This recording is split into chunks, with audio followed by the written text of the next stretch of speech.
राजा परीक्षित जी को श्री शुकदेव मुनि महाराज जी वह सूत जी को शौनक आदि ऋषियों को बताते हैं। 2 पत्नियां थी, सुनीति व सुरुचि। जैसे इनके नाम थे वैसे ही इनके स्वभाव थे। सुरुचि भाव जिसकी अपने आप में रुचि थी, जो स्वार्थ भावना से परिपूर्ण थी। और इसी सुरुचि के पुत्र का नाम था उत्तम। सुनीति जो अपने नाम को स्वतः ही परिभाषित कर रही है, सुंदर नीति वाली, सुंदर विचारों वाली, सुंदर भावनाओं वाली। और इसी सुरुचि के पुत्र, सुनीति के पुत्र का नाम था श्री ध्रुव जी। दोनों माताएं अपने बालकों का पालन पोषण कर रही थी। दोनों बालक धीरे धीरे करके बड़े हो रहे थे, लेकिन सुनीति अपने पुत्र ध्रुव का पालन पोषण अच्छी नीति से, अच्छे विचारों से कर रही थी।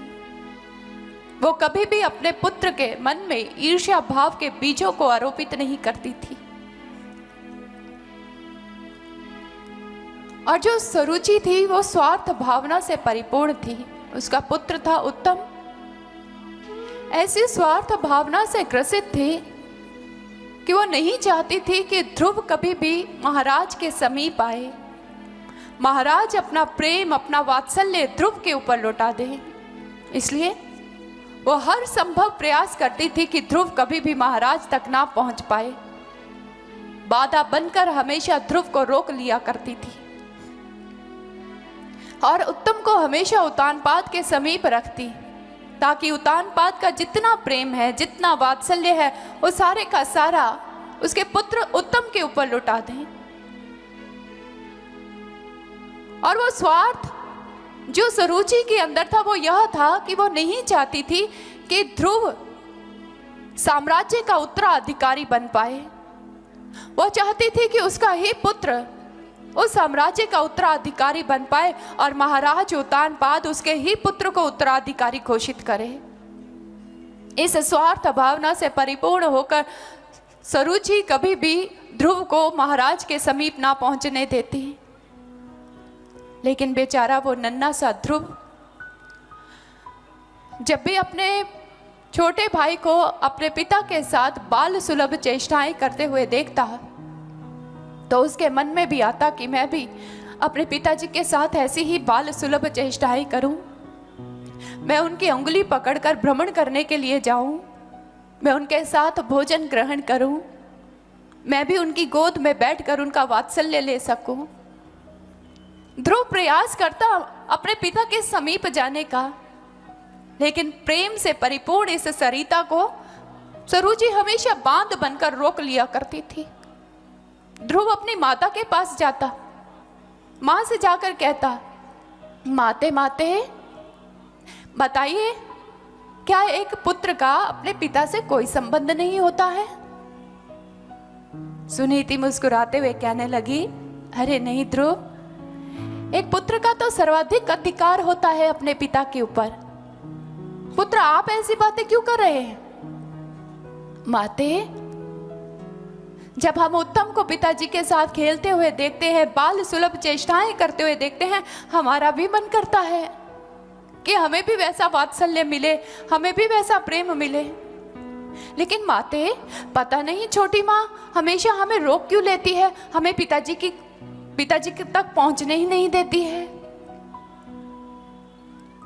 सुनीति जो अच्छी भावना से परिपूर्ण थी, उसने ध्रुव को समझाते हुए कहा, पुत्र ध्रुव, ऐसा नहीं सोचते हैं बेटा।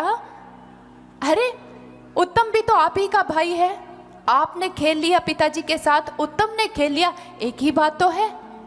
अगर उत्तम पिताजी के साथ खेलता है, भोजन ग्रहण करता है, बाल सुलभ चेष्टाएं कर रहा है, तो आपको प्रसन्न होना चाहिए कि आपके पिता आपके छोटे भाई से कितना स्नेह करते हैं, कितना प्रेम करते हैं। ऐसा नहीं सोचते हैं बेटा। सुनीति हर बार अपने पुत्र को ऐसी ऐसी अच्छी अच्छी बातों से बहला दिया करती, लेकिन बाल मन था, कब तक रोकता। उसका भी मन कर रहा था कि उसका पिता उस पर प्रेम की बरसात करे। और एक दिन ध्रुव ने दृढ़ संकल्प कर लिया, आज चाहे कुछ भी हो जाए, आज तो मैं पिता की गोद में बैठकर ही रहूंगा। और ऐसा दृढ़ संकल्प करके ध्रुव अपने पिताजी के कक्ष की ओर प्रस्थान करता है। चला जा रहा है, लेकिन आज उसका वो दृढ़ संकल्प पूर्ण हुआ और वो आज अपने पिता के कक्ष में पहुंच गया। आवाज लगाई, पिताश्री मैं आ गया। इधर उत्तानपाद ने भी जब ध्रुव को देखा तो अपनी दोनों भुजाएं फैलाते हुए कहा, आओ आओ बालक ध्रुव, आओ हमारी गोद में आकर बैठ जाओ। ध्रुव को उत्तानपाद ने अपनी गोद में बिठा लिया और आज ध्रुव बहुत प्रसन्न है। अपने पिता के साथ छोटी छोटी बातें करके खिलखिलाकर हंस रहा है। जैसे उत्तम बाल सुलभ चेष्टाएं कर रहा था, आज ध्रुव भी अपने पिता के साथ वैसी ही बाल सुलभ चेष्टाएं कर रहा है। हंस रहे हैं दोनों मिलकर और ये हंसी की आवाज सुरुचि के कानों तक पहुंच गई। सोच रही है मेरा पुत्र उत्तम ही होगा। ध्रुव तो पहुंच नहीं सकता है वहां तक, लेकिन जैसे ही सुरुचि कक्ष में प्रवेश करती है और महाराज उत्तानपाद की गोद में ध्रुव को बैठे हुए देखती है, अत्यंत क्रोधित हो जाती है और द्रुत कदमों के साथ महाराज के आसन के समीप पहुंचती है और गोद में बैठे हुए ध्रुव की बाजू को पकड़ती है और जोर से उसे जमीन पर पटक देती है और पटकते हुए कहने लगी, पिता की गोद में बैठना चाहता है तू पिता की गोद में? अरे पिता की गोद में बैठने की इतनी ही इच्छा है तो जा ध्रुव, जाकर उस भगवान की भक्ति कर, उस परमात्मा से जाकर कह कि वो तुझे मेरे गर्भ से जन्म दे। अगर तू मेरे गर्भ से जन्म लेगा, मेरा पुत्र बनकर आएगा, तभी तू पिता की गोद में बैठने का अधिकारी है। ध्रुव ने कहा, माते आप भी तो मेरी माता हैं, आप ऐसा क्यों कह रही हैं? सुरुचि कहने लगी, नहीं ध्रुव, मैं तुम्हारी माता नहीं हूं, तुम उस दासी के पुत्र हो और उस दासी के और दासी पुत्र कभी सम्राट की गोद में नहीं बैठा करते हैं। जाओ जाकर उस परमात्मा की भक्ति कर और मेरा पुत्र बनकर आ। जैसे ही ध्रुव ने सुना, कहने लगा, छोटी माँ, मेरी माँ को दासी मत कहिए, वो भी आप ही की तरह महारानी है। ध्रुव दीनहीन भाव से अपने पिता की ओर देख रहा है, शायद मेरा पिता मेरे पक्ष में कुछ कहे, शायद मुझे उठाकर अपने गले के साथ लगा ले, मुझे अपनी गोद में बिठा ले। लेकिन उत्तानपाद ने ऐसा कुछ नहीं किया। ध्रुव रोता हुआ बिलखता हुआ चला जा रहा है और महल के जितने दास दासियां थे उन्होंने महारानी सुनीति को जाकर बता दिया कि आज उनके पुत्र ध्रुव के साथ क्या घटित हुआ है। ध्रुव अपनी माता के पास आया, सुनीति ने उसे अपने आलिंगन में लिया, उसको अपने गले के साथ लगाया। ध्रुव फूट फूट कर रो रहा है और रोते रोते अपने माँ से बता रहा है, माते माते आपको पता है आज हम पिताजी की गोद में बैठे थे, वो हमें बहुत प्रेम कर रहे थे, हम भी उत्तम की तरह अपने पिताजी के साथ बाल सुलभ चेष्टाएं कर रहे थे। लेकिन माते, छोटी माँ आई, मुझे बाजू से पकड़ा और जोर से जमीन पर पटक दिया और कहती है कि मैं भगवान की भक्ति करके उनका पुत्र बनकर आऊं। बोलो ना माँ, छोटी माँ ने मेरे साथ ऐसा क्यों किया? सुनीति ने गहरी सांस ली, अपने पुत्र को अपने से थोड़ा अलग किया, उसके अश्रुओं को पोंछा और फिर उसे समझाते हुए कहने लगी, ध्रुव, तुम्हारी छोटी माँ बिल्कुल सत्य कह रही है। आज हम भी आपको एक सत्य बताना चाहते हैं। ध्रुव, आपके दुख को दूर करने का मुझे और कोई मार्ग दिखाई नहीं दे रहा है, लेकिन जिसकी शरण पाकर बड़े बड़े योगी भी अपने जीवन को सफल कर लेते हैं, पतित भी जिसकी शरण में जाकर पावन हो जाया करते हैं, अनाथ भी जिसका साथ लेकर सनाथ हो जाया करते हैं। जाओ पुत्र, तुम उनकी भक्ति करो।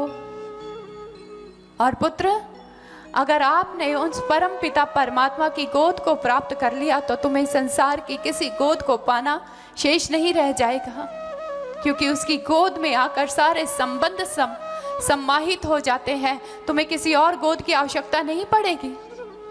ध्रुव ने कहा, सच्ची माते, अगर मैं परमपिता परमात्मा की गोद में बैठ गया तो मुझे पिताजी की गोद की भी आवश्यकता नहीं पड़ेगी। अपने पुत्र के ऐसे भोले भाव को देखकर माँ सुनीति ने कहा, हाँ पुत्र, किसी गोद की आवश्यकता नहीं पड़ेगी, क्योंकि उसकी गोद बहुत बड़ी है। जब तू उनकी गोद में बैठेगा ना, और जब वो अपना कृपा भरा हस्त तेरे सिर के ऊपर फेरेंगे, तो तुझे कोई रिश्ता याद नहीं रहेगा। जाओ ध्रुव, तुम्हारी माँ सत्य कह रही है, उस ईश्वर, उस परमात्मा की भक्ति करो जाकर।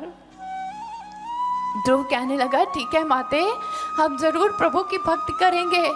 हम तो ऐसे ही गोद में बैठना चाहेंगे जिस गोद में बैठने के बाद किसी गोद की आवश्यकता ही ना रहे। माँ, मैं जरूर भक्ति करूंगा प्रभु की। सुनीति ने कहा, हाँ पुत्र जाओ, मेरा आशीर्वाद सदा तुम्हारे साथ है। ध्रुव जैसे ही चलने लगा तो सुनीति ने आवाज मारते हुए कहा, रुको ध्रुव, जाते जाते अपनी छोटी माँ से जरूर आशीर्वाद लेकर जाना। कहने लगा, ठीक है माते, मैं जरूर आशीर्वाद लेकर जाऊंगा।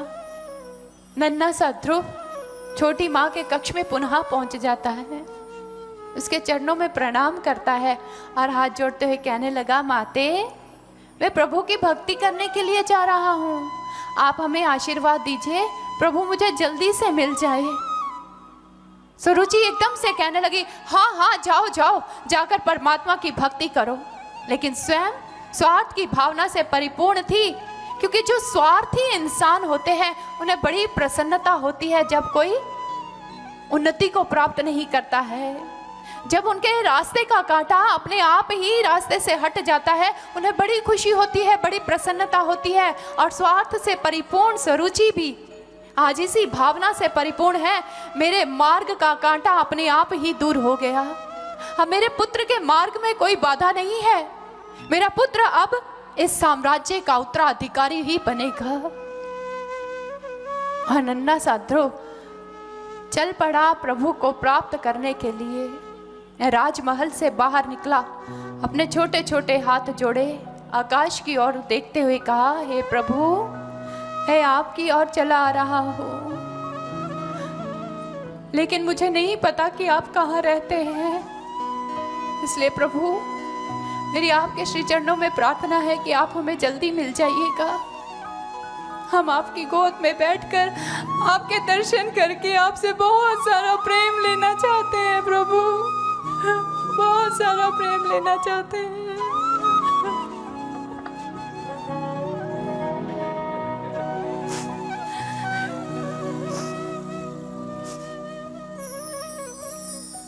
ध्रुव वन की ओर प्रस्थान कर गया, चला जा रहा है, चला जा रहा है।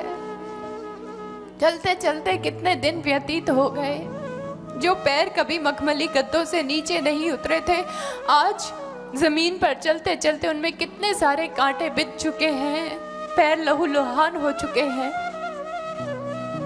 लाल गुलाबी होंठ उसके रक्त रेगिस्तान की मानित सूख चुके हैं।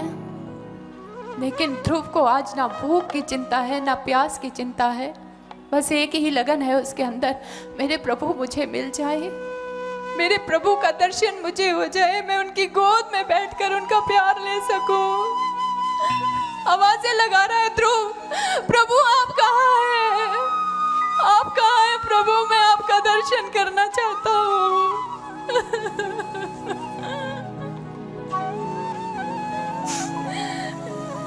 हे प्रभु, मैं आपकी गोद में बैठकर आपका वात्सल्य लेना चाहता हूँ। आप कहाँ हैं प्रभु, मुझे आकर दर्शन दे दीजिए। हे नारायण, आप कहाँ, कहा था ना, हमें नहीं पता आपका घर कहाँ पर है। मैंने आपसे कहा था ना कि मैं वहां तक नहीं पहुंच सकता हूँ, लेकिन आप तो मेरे तक पहुंच सकते हैं ना प्रभु, मुझे आकर मिल जाइए, मुझे दर्शन दे दो प्रभु, मुझे दर्शन दे दो। ध्रुव कभी इस वन में जा रहा है, कभी उस वन में जा रहा, अपने प्रभु को आवाजें लगा रहा है, रोते रोते अपने प्रभु को पुकार रहा है और ये कह रहा है, प्रभु मेरी माँ तो तेरी बड़ी महिमा गाया करती है, मेरी माँ ने मुझे यही बताया है कि जब जब भी तुझे कोई पुकारता है तो तू उसकी पुकार को अनसुना नहीं करता है, तो झट से उसकी पुकार सुनकर उस तक पहुंच जाता है। तो बोलो प्रभु, मेरी पुकार में कहाँ कमी है? कहाँ कमी है प्रभु कि तुझे मेरी पुकार सुनाई नहीं दे रही है? अरे प्रभु, मेरी माँ कहती थी कि चींटी के पैर में भी अगर घुंघरू बज रहे हो तो तू उसे सुन लेता है। मैं नन्हा सा बालक तुझे कब से पुकार रहा हूं प्रभु, तुझे मेरी पुकार सुनाई नहीं दे रही है। आपको पता है प्रभु, मैं सारे संबंध तोड़कर तेरे साथ संबंध बनाने के लिए आया हूं।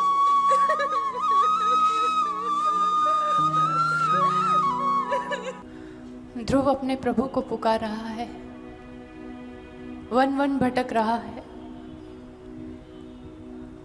और प्रभु से यही कह रहा है, प्रभु जल्दी आकर मुझे दर्शन दे दीजिए। हम आपकी गोद में बैठना चाहते हैं, आपसे प्यार लेना चाहते हैं।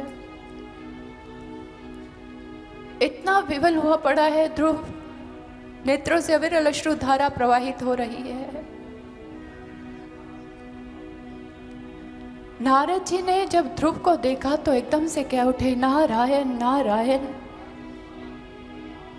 इतनी तड़प प्रभु को पाने के लिए, ऐसी तड़प तो मैंने आज से पहले किसी में नहीं देखी, वो भी एक नन्हे से बालक के अंदर। क्या सचमुच इसकी ये तड़प प्रभु के लिए है? कहीं क्षणिक तो नहीं है? क्यों ना मैं इसकी परीक्षा लेकर देखूं।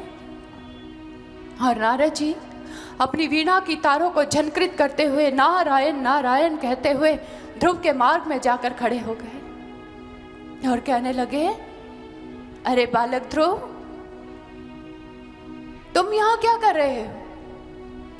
कहने लगा, देवर्षि, हम प्रभु की भक्ति करने के लिए आए हैं, प्रभु को पाने के लिए आए हैं। तो नारद जी कहने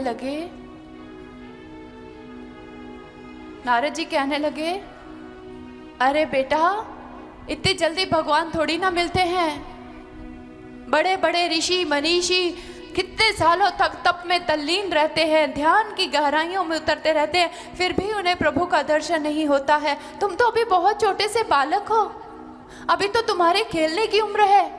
अरे जाओ बालक, जाओ, अपने सखाओं के साथ जाकर क्रीड़ा करो, इस जीवन का आनंद लो। ध्रुव कहने लगा, नहीं देवर्षि, हम वापस नहीं जाएंगे। जब तक हमें हमारे प्रभु नहीं मिल जाते, जब तक हम उनकी गोद में बैठकर प्रेम नहीं ले लेते, हम वापस नहीं जाएंगे। नारद जी ने कहा, अरे बालक ध्रुव, अरे ये घोर घना वन है, यहाँ पर हिंसक जानवर रहते हैं, क्या तुम्हें भय नहीं लगता है? वो तुम्हें अपना भोजन बना लेंगे, तुम्हें खा जाएंगे, तुम्हारे प्राणों पर संकट है, जाओ वापस लौट जाओ, और तुम्हारे माता पिता भी तुम्हारा इंतजार कर रहे होंगे। ध्रुव ने हाथ जोड़ते कहा, नहीं देवर्षि, हम वापस नहीं जाएंगे, और हमें इन पशुओं से डर भी नहीं लगता है। अच्छी बात है अगर ये हमें खा जाएं तो।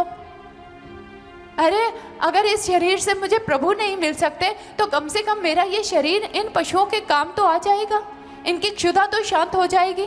देवर्षि, आप हमें बार बार जाने के लिए मत कहिए, हम जब तक प्रभु की गोद में नहीं बैठ जाएंगे हम वापस नहीं जाएंगे।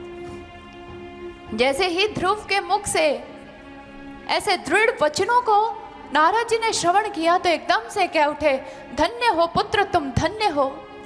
अरे इतनी छोटी सी उम्र में प्रभु को पाने की इतनी ललक, इतनी तड़प। अरे बालक ध्रुव, मैं तुम्हें बताऊंगा कि परमात्मा का घर कहाँ है, मैं तुम्हें ईश्वर का दर्शन करवाऊंगा। इधर जैसे ही नारद जी के मुख से यह बात ध्रुव ने सुनी, एकदम से कहने लगा, सचमुच देवर्षि, आप हमें प्रभु के घर का पता बताएंगे?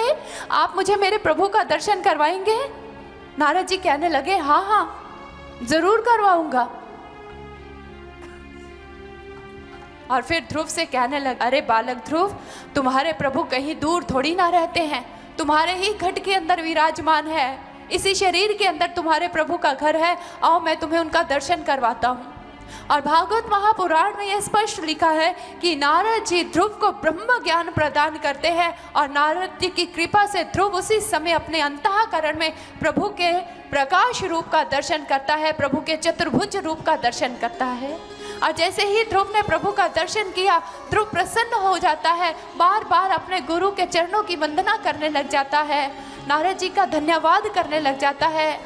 हे गुरुदेव, आपकी कृपा से मैंने प्रभु का दर्शन कर लिया और मुझे पता चल गया मेरे प्रभु का घर मेरे ही घट के अंदर है। तो उसके बाद नारद जी कहने लगे, तो जाओ बालक ध्रुव, जाओ, तुमने प्रभु का दर्शन कर लिया है, तुम्हें प्रभु के घर का पता भी चल गया है, अब जाकर प्रभु का चिंतन करना, ध्यान करना, अपने घर वापस लौट जाओ। ध्रुव कहने लगा, अरे नहीं नहीं गुरुदेव, हम वापस नहीं जा सकते हैं, हम तो परमपिता परमात्मा की गोद में बैठे ही नहीं, हमने तो उनसे बहुत सारी बातें करनी है, बहुत सारे प्रश्न पूछने हैं, उनकी गोद में बैठकर उनसे प्रेम लेना है। तो नारद जी कहने लगे, तो ध्रुव, इसके लिए तुम्हें कठोर साधना करनी होगी, ध्यान की गहराइयों में उतरना होगा, अपने मन को पूर्णतः उस ईश्वर में एकाग्र करना होगा, फिर वो श्री हरि साक्षात तुम्हारे समक्ष प्रकट होकर तुम्हें दर्शन भी देंगे, तुम्हें अपनी गोद में भी बिठाएंगे और तुम्हारे प्रश्नों का उत्तर भी देंगे। ध्रुव ने कहा, गुरुदेव मैं जरूर करूंगा, मैं तो आया ही इसलिए हूं कि मैं उसका प्रेम पा सकूं, मैं उसकी गोद में बैठ सकूं। तो नारद जी ने कहा, ठीक है बालक ध्रुव, तो आप प्रभु के ध्यान में तल्लीन हो जाइए, प्रगाढ़ ध्यान साधना कीजिए, प्रभु आपकी इच्छा को जरूर फलीभूत करेंगे। और अपने गुरु की आज्ञा से ध्रुव जी साधना की अवस्था में बैठ जाते हैं और ध्यान की गहराइयों में उतर जाते हैं। भगवत प्रेमियों, कितनी विडंबना की बात है कि ध्रुव जी प्रभु को पाने के लिए चले थे, ईश्वर प्राप्ति के लिए अपने घर से चले थे, लेकिन मार्ग में उनके नारद जी आ गए। ऐसा ही होता है, इतिहास साक्षी है इस बात का कि जब जब भी एक जीवात्मा परमात्मा की खोज के लिए निकली है तो उसके मार्ग में एक तत्ववेता संत का पदार्पण होता है, क्योंकि गुरु के बिना इस संसार रूपी भवसागर से कोई तर नहीं सकता है, और ना ही गुरु के कृपा के बिना किसी को ज्ञान हो सकता है, ईश्वर का दर्शन हो सकता है। जिस जिज्ञासु ने भी पाया, जिसने भी परमात्मा की प्रत्यक्ष अनुभूति अपने अंतःकरण में की, तो अपने गुरुदेव की कृपा से की, पूर्ण सद्गुरु की कृपा से की है। इतिहास के पन्ने इस बात के साक्षी हैं। आइए आपको लेकर चलते हैं भारत के अनेकों प्रांतों में जो इस बात की पुष्टि करते हैं कि भक्तों ने अगर पाया है तो गुरु की कृपा से ही ईश्वर को पाया है, गुरु की कृपा से ही उन्होंने ईश्वर का दर्शन किया है। आइए दक्षिण भारत में चलते हैं। दक्षिण भारत में देवी माँ के एक बहुत बड़े भक्त है टीवी कपाली शास्त्री जी, शास्त्रों के विशेषज्ञ, वेदों को कंठस्थ कर रखा था, रिद्धि सिद्धि उनके चरणों की दासियां थी, लेकिन मन अशांत था। वेदों में ब्रह्म ज्ञान के बारे में पढ़ा था, लेकिन अभी तक उसकी प्राप्ति नहीं हुई थी, छटपटा रहे थे, वो ज्ञान कैसे मिलेगा। सब कुछ है लेकिन वो शांति, वो आनंद नहीं है, ईश्वर की अनुभूति नहीं हुई है। गिड़गिड़ा कर रोज अपनी देवी माँ के आगे प्रार्थना करते थे, हे माँ मैं तेरा भक्त हूँ, रिद्धि सिद्धि मेरे चरणों की दासियां हैं, मैंने वेदों में ब्रह्म ज्ञान के बारे में पढ़ा है, लेकिन वो विद्या अभी तक, वो ब्रह्म विद्या अभी तक मुझे प्राप्त नहीं हुई, मेरा मन अशांत है, माँ मेरा मार्ग प्रशस्त करो। जब ऐसी करुण पुकार टीवी कपाली शास्त्री जी ने अपनी देवी माँ के समक्ष की तो आकाशवाणी होती है, हे शास्त्री तू इसीलिए अशांत है कि तुझे अभी वो ज्ञान नहीं मिला है, जा इस समय पांडिचेरी में इस समय के पूर्ण संत अरविंद जी निवास कर रहे हैं, उनकी शरण में जा, शास्त्रों के आधार पर वो मेरा दर्शन तेरे घट के अंदर करवा देंगे। टीवी कपाली शास्त्री जी देवी माँ के इतने बड़े भक्त हैं, लेकिन फिर भी संत अरविंद जी के चरणों में जाते हैं, गुरु के चरणों में जाते हैं, और संत महर्षि अरविंद जी उन्हें ब्रह्म ज्ञान प्रदान करके उनके घट के अंदर ईश्वर के दर्शन करवा देते हैं। आइए चलते हैं राजस्थान में। ऐसे ही प्रभु की एक भक्तन, जिस उम्र में बच्चे खिलौनों के साथ खेला करते हैं, उस समय वो मीराबाई अपने गिरधर गोपाल की प्रतिमा के साथ प्रीत कर बैठी। उठना बैठना सोना जागना, रोम रोम और श्वास श्वास कृष्ण कृष्ण करता रहता था। बाल्यकाल में ही उसने अपना विवाह प्रतिमा के साथ कर लिया और ये कह दिया, मेरे तो गिरधर गोपाल दूसरो ना कोई, जाके सिर मोर मुकुट मेरो पति सोई। वही मेरा सर्वस्व है। लेकिन वही मीराबाई जी संत रविदास जी के श्री चरणों में गई। संत रविदास जी के श्री चरणों में जब गई तो संत रविदास जी ने उन्हें ब्रह्म ज्ञान प्रदान किया और मीरा के घट के अंदर ही बांके बिहारी कृष्ण मुरारी के उस सनातन रूप का, उस प्रकाश रूप का दर्शन करवा दी। मीराबाई जी खुद अपनी वाणी में कहती हैं, सतगुरु हाथ धरियो सिर ऊपर आकुश दे समझाई, पल पल पिब का रूप निहारू निरख निरख सुख पाई। अरे मेरे गुरु रविदास जी जब मेरे जीवन में आए, उन्होंने अपना कृपा भरा हस्त जब मेरे मस्तक के ऊपर रखा, मेरी दिव्य दृष्टि को खोला, मैं अपने पिब का दर्शन कर पाई, मैं अपने प्रभु का दर्शन कर पाई और हर समय हर पल उसका दर्शन कर करके आनंदित हो रही हूँ, प्रसन्न हो रही हूँ। आइए चलते हैं दक्षिणेश्वर मंदिर में, बंगाल में चलते हैं। वहां पर भी काली माँ के एक बहुत बड़े भक्त रामकृष्ण परमहंस जी, ऐसी तल्लीनता, ऐसा भाव देवी माँ के चरणों में था कि देवी माँ खुद प्रकट होकर उनके समक्ष उनको दर्शन दिया करती थी। जब जब भी वो पूरे भावों के साथ अपनी माँ को पुकारा करते थे, करुण क्रंदन उनके समक्ष किया करते थे, देवी माँ विवश हो जाती थी उनको दर्शन देने के लिए। लेकिन उसी दक्षिणेश्वर मंदिर में एक दिन संत तोतापुरी जी आए और संत तोतापुरी जी ने रामकृष्ण परमहंस जी से कहा कि तुम देवी का अगर दर्शन करना चाहते हो, उसके वास्तविक रूप को, उसका वास्तविक रूप प्रकाश है, उसका दर्शन अपने घट के अंदर करो।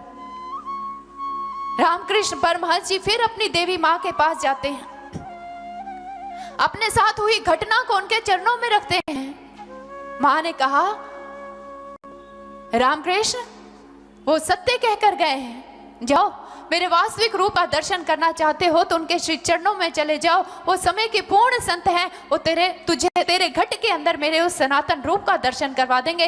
रामकृष्ण परमहंस जी भी गुरु की शरण में चले गए। आइए चलते हैं महाराष्ट्र प्रांत में, जहां प्रभु के अनन्य भक्त हैं नामदेव जी। बाल्यकाल से उनकी भी प्रीति अपने विट्ठल के साथ हो गई। इतना प्रगाढ़ प्रेम की विट्ठल 72 बार उन्होंने प्रकट होकर नामदेव जी को दर्शन दिए। लेकिन एक दिन नामदेव जी के जीवन में एक घटना घटित हुई। आलंदी में जब संत सम्मेलन हो रहा था, संतों का आगमन हुआ था, वहां पर संत ज्ञानेश्वर जी, निवृत्तिनाथ जी, गोरखनाथ जी, मुक्ताबाई जी जब वहां पर थे तो नामदेव जी भी उन संतों की टोली में जाकर सम्मिलित हो जाते हैं। प्रभु की चर्चा का विषय चल रहा है। तभी मुक्ताबाई गोरा कुम्हार के पास जाती है और गोरा कुम्हार से कहने लगी, गोरा तुम भी तो घड़ों की परख करते हो कि कच्चा कौन सा है, पक्का कौन सा है। अरे हम इंसान भी तो कच्चे और पक्के घड़ों की तरह हैं। बताओ तुम इन कच्चे घड़ों और पक्के घड़ों की परख कैसे करते हो। तो गोरा कुम्हार ने थापी दिखाते हुए मुक्ताबाई से कहा, इससे टनकार कर देखता हूं कच्चा कौन सा है और पक्का कौन सा है। जो घड़ा इस थापी की मार को सहन कर जाए वो पक्का है और जो मार को सहन ना कर पाए वो कच्चा है। तो मुक्ता ने कहा, चलो मेरे साथ जरा हमारी भी परख करके देखो कि कच्चा कौन सा है और पक्का कौन सा है। इधर संत ज्ञानेश्वर जी वहां बैठे हुए थे। मुक्ताबाई ने गोरा कुम्हार से कहा, लगाओ अपनी थापी, देखें कि इसमें कौन सा कच्चा घड़ा प्रभु का है और कौन सा पक्का घड़ा प्रभु का है। नामदेव जी हतप्रभ रह गए। भला ऐसे भी किसी इंसान की परख होती है? भला थापी मारकर भी ये परखा जा सकता है कि कच्चा कौन सा है और पक्का कौन सा है?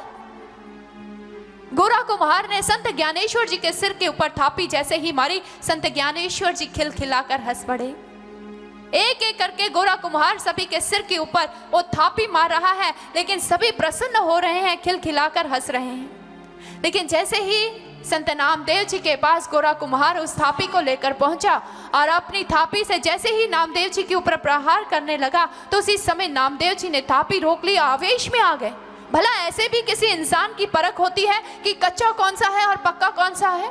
गोरा कुम्हार खिलखिलाकर हंसते हुए कहने लगा, अरे संतों के इस टोली में ये नामदेव ही कच्चा घड़ा है, ये नामदेव ही कच्चा घड़ा है। नामदेव जी ने जब अपने विषय में ये सुना, मैं कच्चा घड़ा हूं, पंढरपुर पहुंच के अपने विठ्ठल के चरणों में जाकर फूट फूट कर रो पड़े। इतना फूट फूट कर रोए और इतने भावों से रोए कि विठ्ठल प्रकट हो गए और कहने लगे, नामे क्या हुआ, तो रो क्यों रहा है, ऐसा विलाप क्यों कर रहा है? नामा कहने लगा, ज्यादा ना बनो प्रभु, अरे आप तो अंतर्यामी है, क्या आपको पता नहीं आज आलंदी में आपके नामे के साथ क्या हो गया? अरे वहां पर उस गोरा कुम्हार ने मुझे कच्चा घड़ा कहकर संबोधित किया। बताओ प्रभु, बताओ उसने मुझे कच्चा घड़ा क्यों कहा? तो प्रभु कहने लगे, नामदेव अभी तुम कच्चे ही हो, अभी तुम गुरु की शरण में नहीं गए। गुरु जब ज्ञान देकर अंतःकरण में ईश्वर का दर्शन करवाते हैं तब इंसान पकता है। नामदेव ने कहा, प्रभु ईश्वर दर्शन? अरे जब आप हर बार आकर मुझे दर्शन देते हैं, जब मैं आपको पुकारता हूँ आप प्रकट होकर मुझे दर्शन देते हैं, तो मुझे किसी गुरु की शरण में जाने की क्या आवश्यकता है? प्रभु आप ही मुझे ज्ञान दे दीजिए।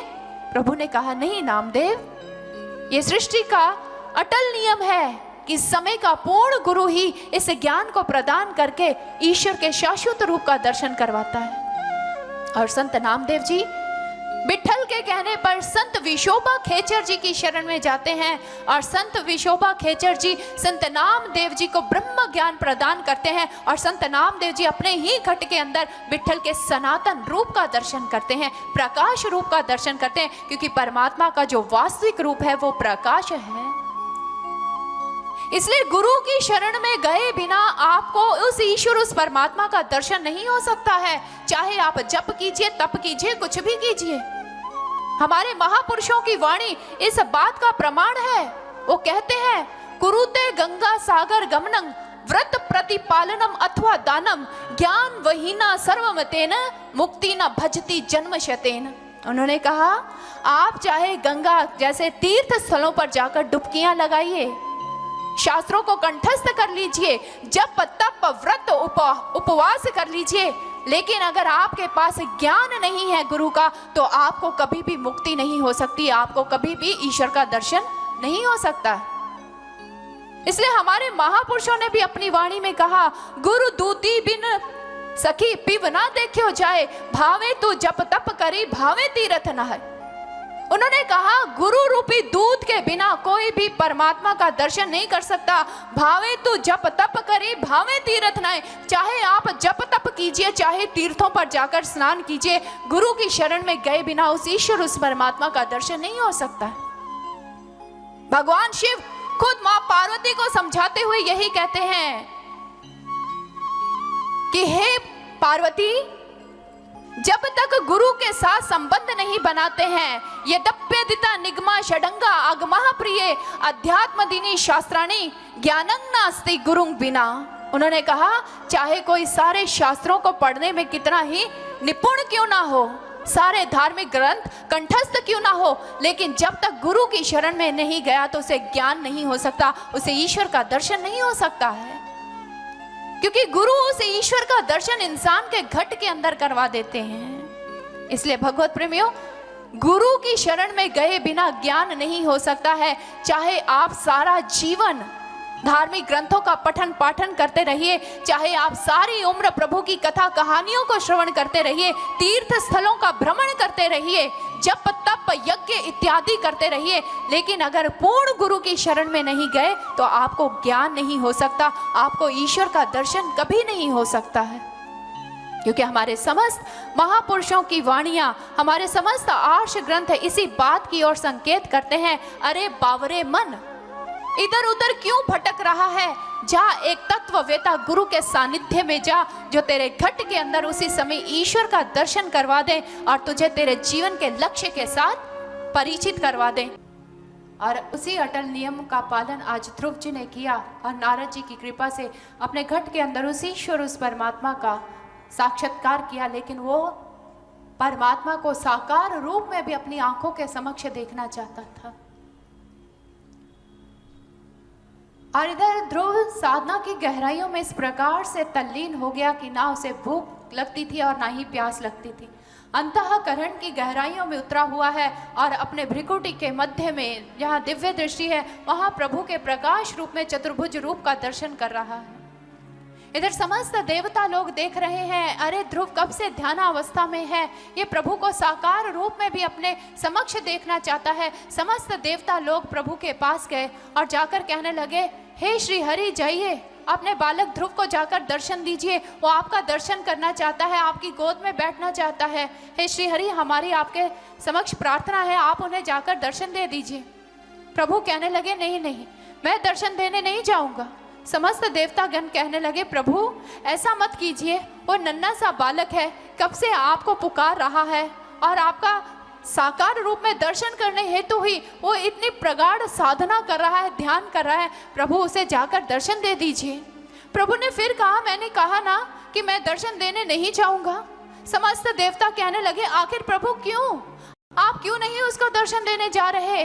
तो हमारे श्री हरि कहने लगे, आज मैं उसे दर्शन देने के लिए नहीं देवगणों, आज तो मैं अपने भक्त का दर्शन करने के लिए खुद वहां पर जाऊंगा और साक्षात रूप में वहां प्रकट होऊंगा और हमारे श्री चतुर्भुज रूप में जाकर ध्रुव के समक्ष प्रकट हो जाते।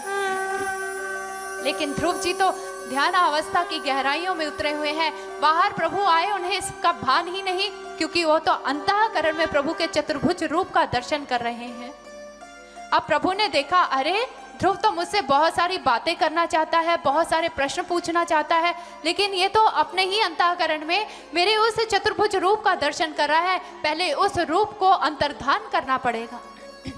और हमारे प्रभु ने ध्रुव जिस चतुर्भुज रूप का दर्शन अंदर कर रहा था, प्रभु ने उस रूप को अंतर्धान कर दिया और जैसे ही प्रभु वहां से विलुप्त हुए तो उसी समय ध्रुव के नेत्र खुले और एकदम से क्या उठा, नारायण आप कहाँ हैं? और जैसे ही ध्रुव ने आंखें खोली तो सामने साक्षात श्री हरि चतुर्भुज रूप में आज ध्रुव के सामने खड़े हुए हैं। ध्रुव ने अपने हाथ जोड़ लिए और टकटकी लगाकर अपने प्रभु को देख रहा है, इस प्रकार से निहार रहा है मानो आंखों के द्वारा आज अपने प्रभु को ही पी जाएगा, अपने आलिंगन में उन्हें कसकर बांध लेगा कि वो कभी उनसे छूट कर ना जा सके। और टकटकी लगाकर ध्रुव देखता ही चला जा रहा है, देखता ही चला जा रहा है। प्रभु ने देखा, अरे इसकी तो वाणी ही मौन हो गई है। और उसी समय हमारे प्रभु अपना शंख लेते हैं और ध्रुव के गाल को स्पर्श प्रदान करते हैं। जैसे ही स्पर्श दिया ध्रुव की वाणी लौटती है तो प्रभु कहने लगे, ध्रुव आपने हमारे इस रूप में भी दर्शन कर लिए और उस रूप में भी दर्शन कर लिए, अब आप अपने घर लौट जाइए, आपके माता पिता आपका इंतजार कर रहे होंगे। ध्रुव कहने लगा, अरे नहीं नहीं प्रभु, अभी तो हमें आपसे बहुत सारे प्रश्न पूछने हैं। प्रभु कहने लगे, अच्छा क्या पूछना है? अरे प्रभु ये बताइए कि मेरी छोटी माँ मुझे पिता की गोद में क्यों नहीं बैठने देती? जब भी मैं पिता की गोद में बैठने का प्रयास करता हूँ वो मुझे रोक क्यों लेती है? और मेरी बड़ी माँ को वो दासी कहकर क्यों पुकारती है? प्रभु कहने लगे, अरे बस बस ध्रुव, अरे एक साथ इतने प्रश्न पूछोगे तो मैं उत्तर कैसे दूंगा? एक एक करके प्रश्न पूछना फिर उसका उत्तर देना। इतना कहते कहते हमारे प्रभु जहाँ पर खड़े थे वहीं पालती मार कर बैठ गए और पालती मारते ही फिर कहने लगे, बालक ध्रुव हमारे समीप तो आओ। ध्रुव कुछ कदम चलकर प्रभु के समीप गया। प्रभु ने कहा, और समीप आओ। ध्रुव और समीप गया। जैसे ही समीप गया प्रभु ने फिर कहा, नहीं नहीं और समीप आओ। और जैसे ही ध्रुव और समीप आया तो हमारे श्री हरि ने उसी समय ध्रुव को उठाया और अपनी गोद में बिठा लिया और अपना कृपा भरा हस्त उसके सिर पर भी फेर दिया और फेरते हुए कहने लगे, बोलो बालक ध्रुव, कौन सा प्रश्न पूछना है? सबसे पहले कौन सा प्रश्न पूछना चाहते हो? ध्रुव ने कहा, कोई प्रश्न नहीं प्रभु, कोई प्रश्न नहीं। आपकी गोद में बैठना चाहता था और आपका प्रेम लेना चाहता था। और मेरी माता ने कहा था, जो परम पिता परमात्मा की गोद में बैठ जाता है उसे किसी गोद की आवश्यकता नहीं रहती है। और प्रभु आज तो मैं परम पिता परमात्मा की गोद में बैठकर उनसे दुलार ले रहा हूँ, उनसे प्यार ले रहा हूँ। प्रभु अब मुझे और कुछ भी नहीं चाहिए। प्रभु प्रसन्न हो गए, कहने लगे, धन्य हो ध्रुव, तुम धन्य हो। आज तुम्हारी भक्ति से प्रसन्न होकर हम तुम्हें ध्रुवलोक प्रदान करते हैं। जब तुम बड़े हो जाओगे धर्म में स्थित होकर अपने साम्राज्य का संचालन करना। इतने में अभी भक्त और भगवान के बीच में बातें हो ही रही थी कि नारद जी वहां पर पहुंच गए। अब जैसे ही नारद जी वहां पर पहुंचे तो क्या हुआ, ध्रुव जल्दी से प्रभु की गोद से उठा और भागकर अपने नारद जी के चरणों में जाकर दंडवत लेट जाता है, उन्हें प्रणाम करता है। नारद जी कहने लगे, अरे अरे बालक ध्रुव, ये क्या कर रहे हो? अरे देखो, साक्षात हरि तुम्हारे सामने बैठे हुए हैं और तुम मुझे प्रणाम कर रहे हो। प्रणाम करना है तो उनको जाकर करो। ध्रुव कहने लगा, नहीं प्रभु, मैं उनको प्रणाम नहीं करूंगा, सबसे पहले मैं आप ही को प्रणाम करूंगा। नारद जी कहने लगे, क्यों? कहने लगे, गुरुदेव, जब मैं वन वन भटक रहा था, मैं श्री हरि को आवाजें लगा रहा था, नारायण आप कहाँ हैं, प्रभु आप कहाँ हैं, तो ये तो आए ही नहीं मुझे अपना दर्शन देने के लिए। आप आए, आपने मुझे बताया कि इनका घर कहाँ पर है, आपने मुझे इनके दर्शन करवाए, तो मैं आप ही को सबसे पहले प्रणाम करूंगा, उसके बाद मैं ईश्वर को प्रणाम करूंगा, पहले मैं अपने गुरु को प्रणाम करूंगा। भगवत प्रेमियों, ये मात्र ध्रुव के भाव नहीं है, हर उस भक्त के भाव हुआ करते हैं जिसने गुरु की कृपा के द्वारा अपने घट के अंदर उस ईश्वर, उस परमात्मा का साक्षात्कार किया है। वो हर सबसे पहला अपना प्रणाम अपने गुरु के चरणों में अर्पित करता है। इसलिए तो संत सहजो बाई जी ने कहा, हरि तजू पर गुरु ना बिसारूं, हरि के सम गुरु के सम हरि को ना निहारूं। हरि ने मोसो आप छुपाया, गुरु दीपक दे ताहे दिखाया, चरण दास पर सब कुछ वारूं, हरि तजू पर गुरु ना बिसारूं। उन्होंने कहा, मैं हरि को छोड़ सकती हूं लेकिन अपने गुरु को नहीं छोड़ सकती हूं। मैं अपने गुरु चरण दास जी के चरणों पर सब कुछ वार सकती हूं, क्योंकि इस हरि ने तो अपने आप को मुझसे छुपा कर रखा था, लेकिन मेरे गुरु ने ज्ञान का दीपक देकर मुझे इनका दर्शन करवा दिया, इसलिए मैं इनको छोड़ सकती हूं लेकिन अपने गुरु को छोड़ नहीं सकती हूं। क्यों कहा भक्तों ने ऐसा? क्यों कह दिया भक्तों ने अपने गुरु के विषय में ऐसा कि वो हरि को छोड़ने के लिए तैयार हो गए? क्या सचमुच भक्त हरि को छोड़ देते हैं, भगवान को छोड़ देते हैं? नहीं भगवत प्रेमियों, जब एक साधक अपने गुरु की कृपा से उस ब्रह्म ज्ञान को प्रपन्न करके ईश्वर की अनुभूति अपने घट के अंदर करता है, तो ऐसे भक्तों को यह पता चल जाता है कि एक पूर्ण गुरु ही साक्षात परमात्मा का रूप हुआ करता है। गुरु और भगवान में फिर कोई भी भेद नहीं हुआ करता है। गुरु ही ईश्वर का रूप होते हैं और ईश्वर ही गुरु का, पूर्ण गुरु का रूप धारण करके इस धराधाम पर आते हैं। इसलिए तो ब्रह्मोपनिषद के ऋषियों ने कहा, गुरु साक्षात हरि, जो गुरु है वो साक्षात हरि का रूप है। गोस्वामी तुलसीदास जी ने कहा, संत भगवंत अंतर निरंतर नहीं, किमपि मति मलिन कह दास तुलसी। संत और भगवान में कोई अंतर नहीं है, तुलसीदास जी भी इस बात को कहते हैं। और उन्होंने तो यह कहा, जिसने गुरु की पूजा कर ली, समझ लीजिए उसने ईश्वर की पूजा कर ली। गुरु और भगवान में कोई भेद नहीं हुआ करता है। इसलिए आदि गुरु शंकराचार्य जी ने कहा कि गुरुर ब्रह्मा गुरुर विष्णु गुरुर देवो महेश्वरा गुरुर साक्षात पर ब्रह्म तस्मै श्री गुरुवे नमः, तस्मै श्री गुरुवे नमः। गुरु ही पार ब्रह्म परमात्मा है। हम बार बार उसकी वंदना करते हैं, हम उनके चरणों में प्रणाम करते हैं। गुरु ही ईश्वर का रूप है और ईश्वर ही पूर्ण गुरु का रूप धारण करके आते हैं। ठीक उसी प्रकार से भगवत प्रेमियों, जब कपड़ा को बुना जाता है तो उसमें सूत का प्रयोग किया जाता है, लेकिन वही सूत जब एक दिशा में जाता है तो वो ताना कहलाता है, जब दूसरी दिशा में जाता है तो वो बाना कहलाने लग जाता है। स्थान बदलते ही नाम परिवर्तित हो जाता है, लेकिन सूत एक ही रहता है। ठीक इसी प्रकार से वो ईश्वरीय सत्ता पूर्ण गुरु का रूप धारण करके इस धराधाम पर आती है और जनमानस को ब्रह्म ज्ञान प्रदान करके उनके घट के अंदर ईश्वर का जब दर्शन करवाती है, और दर्शन करने के बाद भक्तगण यह जान जाते हैं कि हरि ही पूर्ण गुरु का रूप धारण करके इस धराधाम पर आए। रामकृष्ण परमहंस जी के शिष्य हुए हैं नागा, वो अपने गुरु के विषय में यही कहा करते थे, जे राम जे कृष्ण सोई राम कृष्ण। जो राम थे, जो कृष्ण थे, वही मेरे ठाकुर राम कृष्ण है, वही कृष्ण का रूप है, वही राम का रूप है। महाप्रभु चैतन्य के शिष्य रघु ने भी अपने मन के भाव महाप्रभु चैतन्य के समक्ष रखते हुए कहा, हे गुरुदेव मैं किसी दूसरे भगवान को नहीं जानता, क्योंकि मेरे लिए तो मेरे भगवान आप ही हैं। आप ही ने मुझे उस ईश्वर का दर्शन करवाया है और उसी प्रकाश स्वरूप परमात्मा का दर्शन करने के बाद उस प्रकाश के ज्ञान में मैं यह जान गया हूँ कि आप ही परमात्मा हैं जो गुरु रूप धारण करके इस धराधाम पर आए हुए हैं। गोस्वामी तुलसीदास जी के पास एक व्यक्ति आया और आकर कहने लगा, स्वामी जी आप तो दोनों रूपों की उपासना करते हैं, सगुण रूप की और निर्गुण रूप की उपासना करके भला दोनों नौकाओं में पैर रखकर कोई इस संसार रूपी भवसागर से कैसे पार हो सकता है?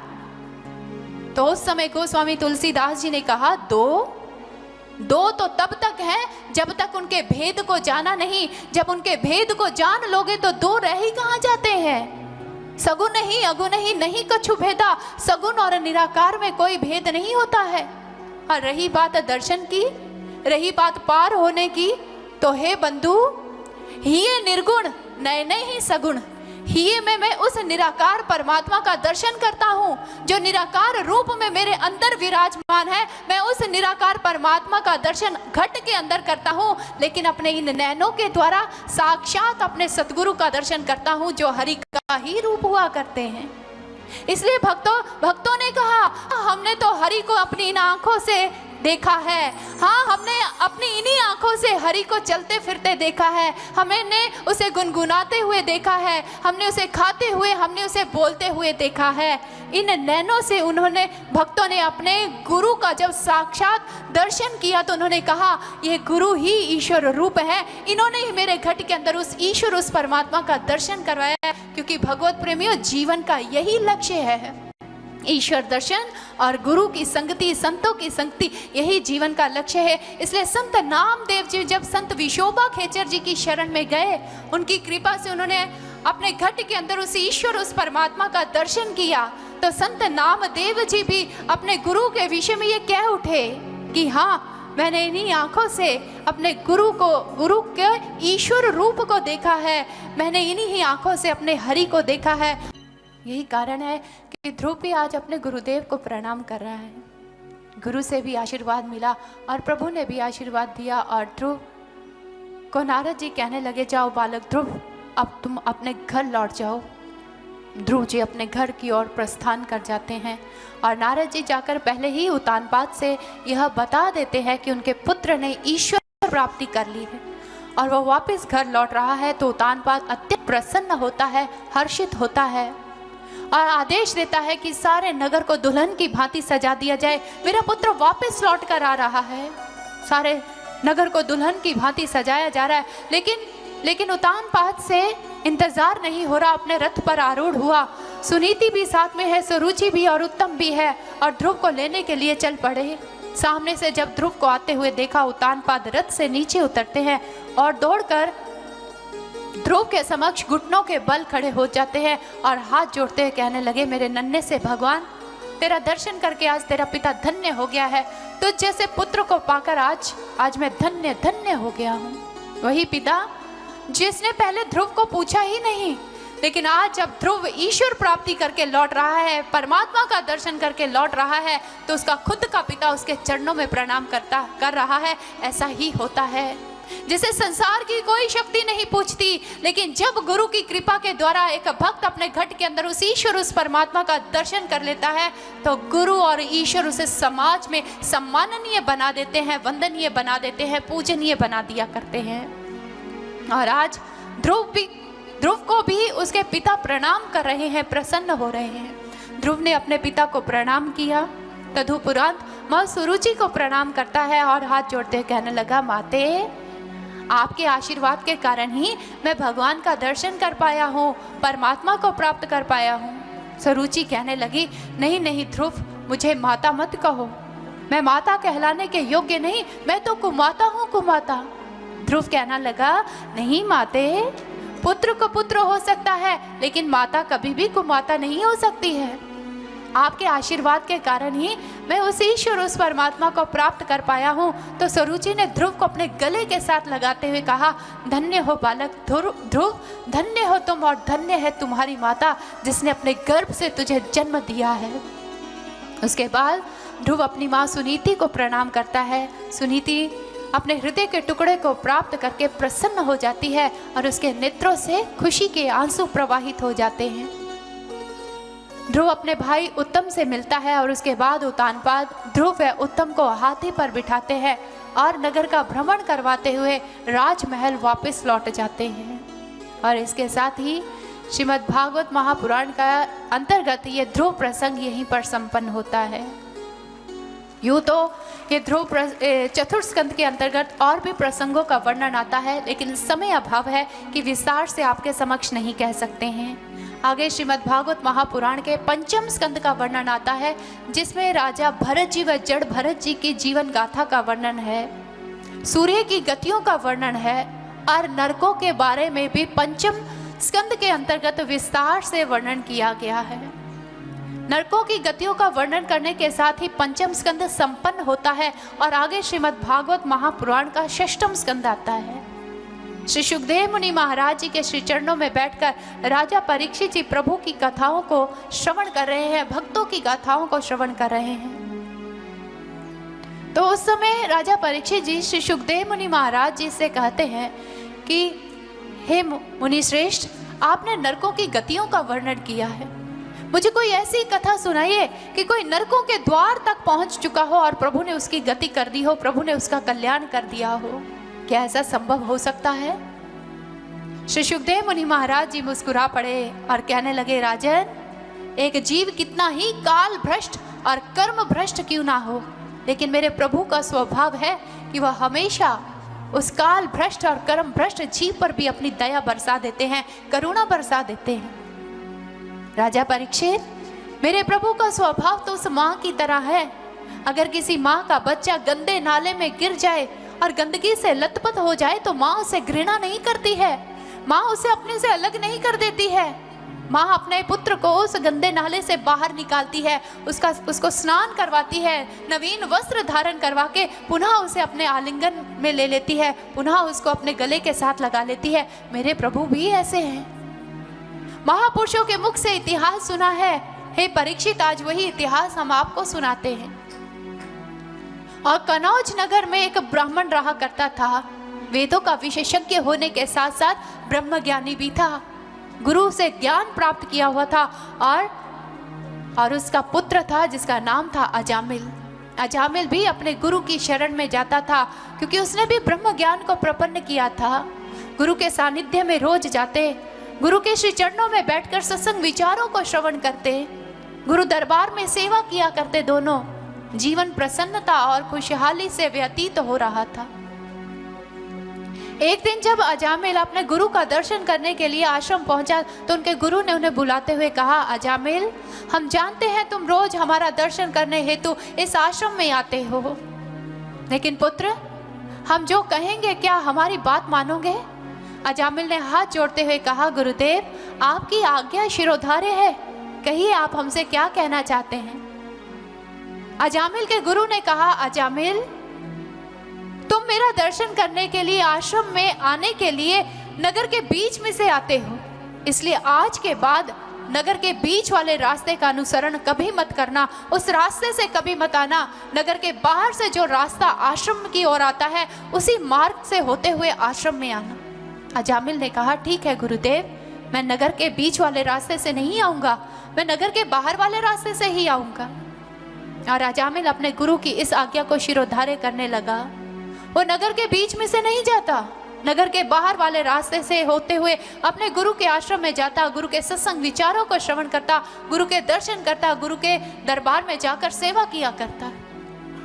लेकिन शिष्य का मन हमेशा शिष्य के साथ शैतानी करता है, मन हमेशा उस पर सवार होता है। अजामिल का मन भी उस पर सवार होता। अरे अजामिल, पहले भी तो नगर के बीच में से ही जाता था, अब ऐसा नगर में क्या आ गया कि गुरु ने तुझे उस रास्ते पर आने से मना कर दिया? अरे चल चल अजामिल, अगर गुरु के दर्शन करने हैं तो जल्दी से, ये रास्ता सीधा गुरु दरबार में जाता है, अधिक समय भी नहीं लगता है, चल इसी रास्ते से चल। लेकिन अजामिल बार बार अपने मन को फटकारता, नहीं, मेरे गुरु की आज्ञा है और मैं अपने गुरु की आज्ञा को नहीं तोड़ूंगा, मैं नगर के बीच वाले रास्ते से नहीं जाऊंगा, मेरे गुरु ने बाहर वाले रास्ते से आने के लिए कहा है, उसी रास्ते से ही जाऊंगा। लेकिन एक दिन अजामिल का मन अजामिल के ऊपर हावी हो गया और उसने अपने गुरु की आज्ञा का उल्लंघन कर दिया और नगर के बीच में से जा रहा है। पहले बीच आया करता था, लेकिन आज जब अजामिल जा रहा है तो नगर का आकर्षण उसे अपनी ओर आकर्षित कर रहा है। जो कदम द्रुत गति के साथ आश्रम की ओर बढ़ा करते थे, आज उनकी जो गति है वो धीमी पड़ गई है। नगर के आकर्षणों में उलझी हुई है आज अजामिल की आंखें कि उसी आकर्षण में उसकी दृष्टि एक वैश्या के ऊपर पड़ गई जो अत्यंत रूपवती थी, सुंदर अलंकारों से सुसज्जित थी। वो जैसे ही अजामिल नजर उस वैश्या के ऊपर पड़ी, अजामिल के कदम वहीं पर ठिठक गए। टकटकी लगाकर जो नेत्र गुरु के रूप का दर्शन किया करते थे, आज वही नजरें उस वैश्या के रूप को निहारने लग गई। जैसे तैसे मन ने फिर फटकारा और अजामिल वहां से अपने गुरु दरबार में पहुंच गया। मन भयभीत भी, कहीं मुझसे गुरु पूछ ना ले कि अजामिल तू कौन से रास्ते से आया है। अजामिल चुपचाप करके अपने गुरु के समक्ष बैठा रहा, उनके वचनों को श्रवण करता रहा। गुरु ने पूछा, अजामिल ठीक हो? अजामिल ने कहा, गुरुदेव कृपा है आपकी, मैं ठीक हूँ। अच्छा ठीक है, बहुत समय हो गया, जाओ अजामिल वापस लौट जाओ। जैसे ही अजामिल जाने लगा तो गुरु ने अजामिल को संबोधित करते हुए कहा, अजामिल तुम्हारे पाँव में ये कीचड़ कैसे लग गया? ये गंदगी कैसे लग गई तुम्हारे पाँव में? संभल कर चलना पुत्र, रास्ते पर संभल कर चलना। लेकिन अजामिल अपने गुरु के इस इशारे को समझ नहीं पाया, मेरे गुरु कहना क्या चाहते हैं। अजामिल वापस लौट आया। एक दिन फिर गुरु की आज्ञा का फिर से अजामिल ने उल्लंघन किया, फिर उसी रास्ते से गया, क्योंकि उसके मन के अंदर उस वैश्या को देखने की लालसा पैदा हो चुकी थी और उसका दर्शन करते आज अजामिल फिर से अपने गुरु दरबार में पहुंच गया। पहले तो गलती कर ही चुका था, दूसरी बार भी की। गुरु के समक्ष बैठा हुआ है तो गुरु को विवल देखकर अजामिल ने कहा, क्या हुआ गुरुदेव, आप इतने विवल क्यों लग रहे हैं, आज आप इतने गंभीर क्यों हैं? तो गुरु ने कहा, अजामिल मुझे इस श्वान की जो वृत्ति है वो समझ नहीं आ रही है। कहने लगे, कैसी प्रवृत्ति, मुझे बताइए, आप क्या समझना चाहते हैं इस श्वान में? कहने लगे, देखो ना अजामिल, ये श्वान जिसके पास हड्डी आ जाती है, ना उसके ऊपर मांस है ना उसके ऊपर कोई रुधिर है, लेकिन ये सूखी हड्डी को चबा रहा है और ये सूखी हड्डी इसके मुख को भी छील देती है और इसके मुख से ही रुधिर निकलने लग जाता है, लेकिन फिर भी ये श्वान इस सूखी हड्डी को छोड़ता नहीं है। अजामिल समझ नहीं पा रहा मेरे गुरु क्या कह रहे हैं। लेकिन अजामिल फिर जब गुरु का दर्शन करके वापस लौटने लगा तो गुरु ने फिर जाते हुए कहा, अजामिल संभल कर जाना, रात गहरी हो चुकी है, अंधेरी हो चुकी है। अजामिल हैरान हो गया, अभी तो दिन पड़ा है, फिर गुरु ऐसा क्यों कह रहे हैं कि अंधेरा हो गया है? अरे गुरु तो हमेशा अपने शिष्य को संकेत की भाषा में समझाते हैं और सौभाग्यशाली होते हैं वो शिष्य जो अपने गुरु के इशारे को समझ जाते हैं। लेकिन आज अजामिल समझ नहीं पाया क्योंकि अपने गुरु की आज्ञा का उल्लंघन कर रहा है। और आते हुए भी उसी मार्ग से अजामिल जब आ रहा था, उस वैश्या को जब उसने किसी के साथ वैश्यावृत्ति करते हुए देख लिया तो अजामिल का जो मन था वो काम पिशाच के हाथों में आ गया। काम पिशाच उस पर हावी हो गया और अजामिल का मन बार बार उस वैश्या को मिलने के लिए छटपटा उठा। जो कदम गुरु घर को जाने के लिए लालायित रहते थे, जो मन हमेशा गुरु दर्शनों के लिए लालायित रहता था, आज अजामिल का मन बार बार उस वैश्या का चिंतन कर रहा है, उसको मिलने के लिए तरस रहा है। और अजामिल ने उस वैश्या का संग कर लिया, ऐसा संग किया कि उसकी मनोकामना को पूर्ण करने के लिए अजामिल ने अपने घर से चोरी करनी भी शुरू कर दी, अपनी कुलीन पत्नी तक का परित्याग कर दिया। सारे समाज को जब अजामिल के इस कृत्य के बारे में पता चला तो सारे समाज ने अजामिल को बहिष्कृत कर दिया। त्राही त्राही करने लगे सभी। जहां से अजामिल निकलता, माताएं अपने बच्चों को छुपाकर घरों में छुपा देती, कहीं अजामिल की नजर परछाई भी हमारे बच्चों के ऊपर ना पड़ जाए। और अजामिल उसी वैश्या के साथ नगर के बाहर एक कुटीर बनाकर रहने लग गया। भूख को शांत करने के लिए उसने मांसाहार का सेवन भी कर डाला। परिवार को चलाने के लिए अब अजामिल लूट मार करने लगा, हिंसा करने लग गया, क्योंकि उसकी संतानें भी हो चुकी थी। भगवत प्रेमियों, कहाँ था अजामिल का जीवन और वो कहाँ चला गया, कहाँ स्वर्ग में था और कहाँ नरक में जाकर गिर गया। कैसे? मात्र एक दृश्य ने उसके स्वर्ग भरे जीवन को नरक में परिवर्तित करके रख दिया। उसने एक वैश्य को किसी के साथ वैश्यावृत्ति करते हुए देखा तो अजामिल काम पिशाच के हाथों में आ गया और अपने जीवन को बर्बाद करके बैठ गया। भगवत प्रेमियों, अजामिल ने तो मात्र एक दृश्य देखा था और उसका जीवन कहां से कहां पहुंच गया। आज अपने समाज में जरा दृष्टिपात करके देखिए, क्या ऐसे अश्लील कामुक दृश्य समाज में देखने को नहीं मिल रहे हैं? कितनी वासनाएं, कितनी अश्लीलता आज चारों ओर है और इंसान उस अश्लीलता को देख रहा है, उन कामुक दृश्यों को देख रहा है, उन गंदे गानों को सुन रहा है और जितना गंदा साहित्य है उसे पढ़ रहा है। तो क्या इंसान का मन काम पिशाच के हाथों में नहीं है? इतनी अश्लीलता, इतनी वासनाएं हैं, इतनी गंदगी है कि सब कुछ देखते हुए भी आज इंसान वासनाओं की दलदल में धंसता चला जा रहा है। गंदी मूवीज, गंदे गाने, गंदे साहित्य को पढ़ना पसंद कर रहा है आज इंसान।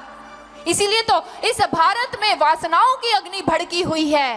अरे भगवत प्रेमियों, उस भारत में जहां पर पवित्र रस्मों, रिश्तों की कस्में खाई जाती थी, उसी भारत में आज वासनाओं की अग्नि भड़की हुई है। आज इस भारत में कोई भी रिश्ता पवित्र नहीं रहा है। आज एक पुत्री ही अपने पिता के हाथों से सुरक्षित नहीं है, एक माँ अपने पुत्र के हाथों से सुरक्षित नहीं है। दुशासन की तरह कितनी ही नजरें एक नारी के चीर का हरण करने के लिए सदैव लालायित रहती हैं। किसके कारण? इसी अश्लीलता, इसी वासना के कारण है।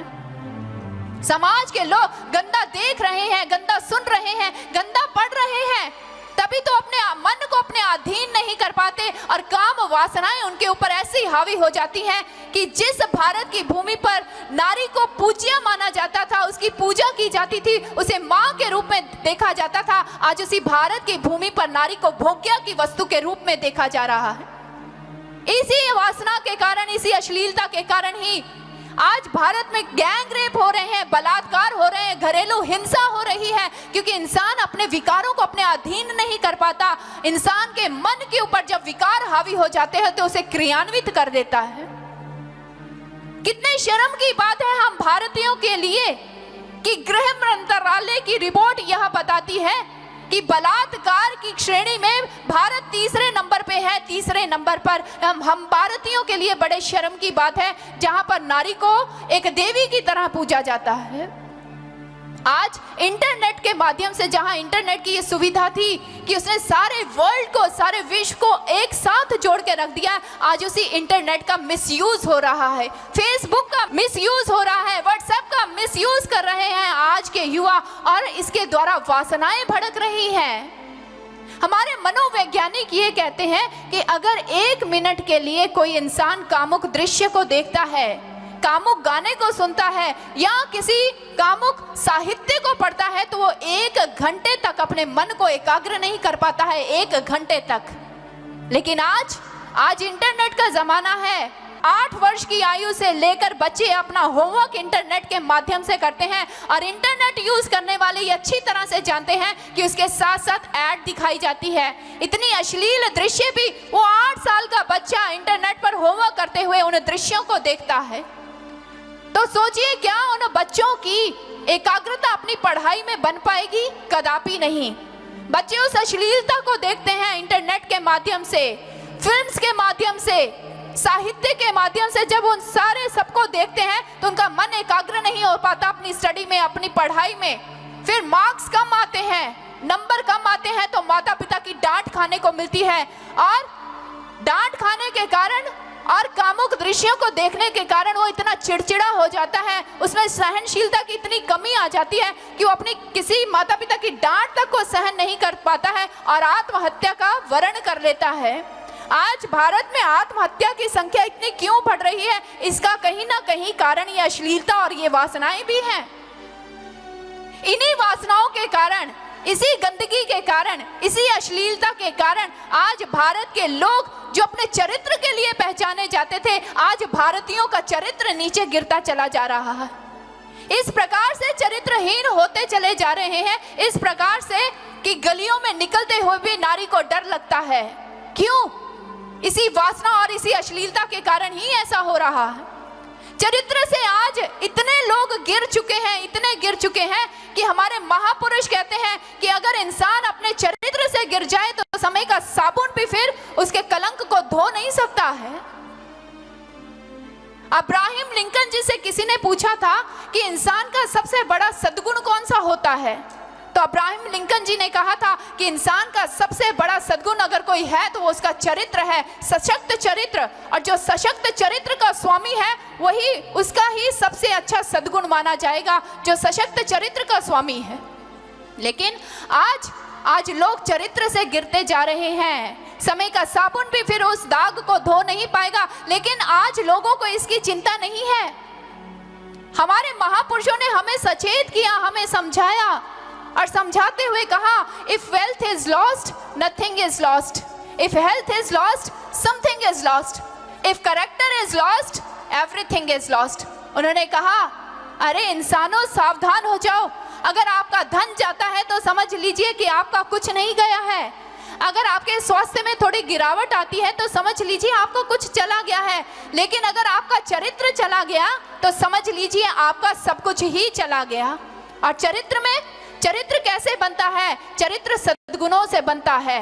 लेकिन आज के समाज में, आज की मॉडर्न जनरेशन चरित्र का निर्माण कैसे करती है? कपड़ों के द्वारा, भड़कीले वस्त्र पहनकर।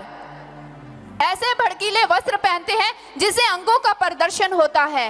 अंगों के प्रदर्शन होने से भी तो वासनाएं भड़कती हैं। इंसान अपने विकारों को अपने अधीन नहीं कर पाता है। लेकिन आज लोग फैशन में इतने अंधे हो चुके हैं, इतने अंधे हो चुके हैं कि उनको यह भी ज्ञान नहीं है कि हमें किस प्रकार के वस्त्र पहनने हैं। ऐसे भड़कीले वस्त्र पहन रहे हैं, बाजारों में ऐसे कपड़े बेचे जा रहे हैं और माता पिता भी आज फिल्मों से प्रेरित होकर अपने बच्चों को वैसे ही कपड़े पहना रहे हैं। और वो बच्चे जिनके माता पिता पहले ऐसे अश्लील कपड़े पहनाते हैं अपने बच्चों को, उसके बाद जब बच्चा खुद उसकी डिमांड करता है, मांग करता है, तो जब बच्चा उसके हाथों से निकल जाता है तो फिर पछताते हैं कि हमने ऐसा क्यों किया। और वो बच्चे जब स्कूल कॉलेजेस में उनको ये कहा जाता है कि ऐसे ड्रेस मत पहनकर आइए, ये भड़कीले हैं, ये शोभनीय नहीं है, ये शोभा नहीं देते हैं आपको, तो उस समय वही बच्चे अपने टीचर से ये कहते हैं, आप कौन होते हैं हमें रोकने वाले? जब हमारे माता पिता ही हमें ऐसी ड्रेसेस पहनने से मना नहीं करते तो आप कौन होते हैं हमें रोकने वाले? इसलिए माता पिता को चाहिए कि वो अपने बच्चों के चरित्र का निर्माण करें, उन्हें बताएं क्या पहनना है क्या नहीं। लेकिन आज फैशन का ऐसा अंधा अनुकरण हो रहा है, ऐसा अंधा अनुकरण कि युवा वर्ग सबसे ज्यादा इससे प्रभावित हो रहा है। जगह जगह पर लोग अपने शरीर पर टैटू खुदवा रहे हैं। विशेषज्ञ ये कहते हैं कि अगर ज्यादा से ज्यादा टैटू अपने शरीर में अगर बनवाए जाए तो उसके द्वारा स्किन कैंसर तक हो सकता है। कैसे बेढंगा फैशन चल पड़ा है। इस बेढंगे फैशन को करने के बाद भी अगर आप सोचें कि आप बड़े स्मार्ट लग रहे हैं, आप बड़े हैंडसम लग रहे हैं, तो माफ कीजिएगा भगवत प्रेमियों, हैंडसम और स्मार्ट वही होता है जिसके अंदर सद्गुण होते हैं, जिनके विचार अच्छे होते हैं। अरे महात्मा गांधी जी को देखिए, क्या था उनमें? एक सूखे कंकाल की तरह थे, सिर्फ एक सूखे कंकाल की तरह, और एक सादी सूत की धोती पहनकर चला करते थे, हाथ में एक डंडा था। लेकिन उस सूखे कंकाल ने धोती पहनकर सारे भारतवासियों को स्वतंत्रता संग्राम के युद्ध में सम्मिलित कर दिया और सारे लोग उनके साथ हो लिए।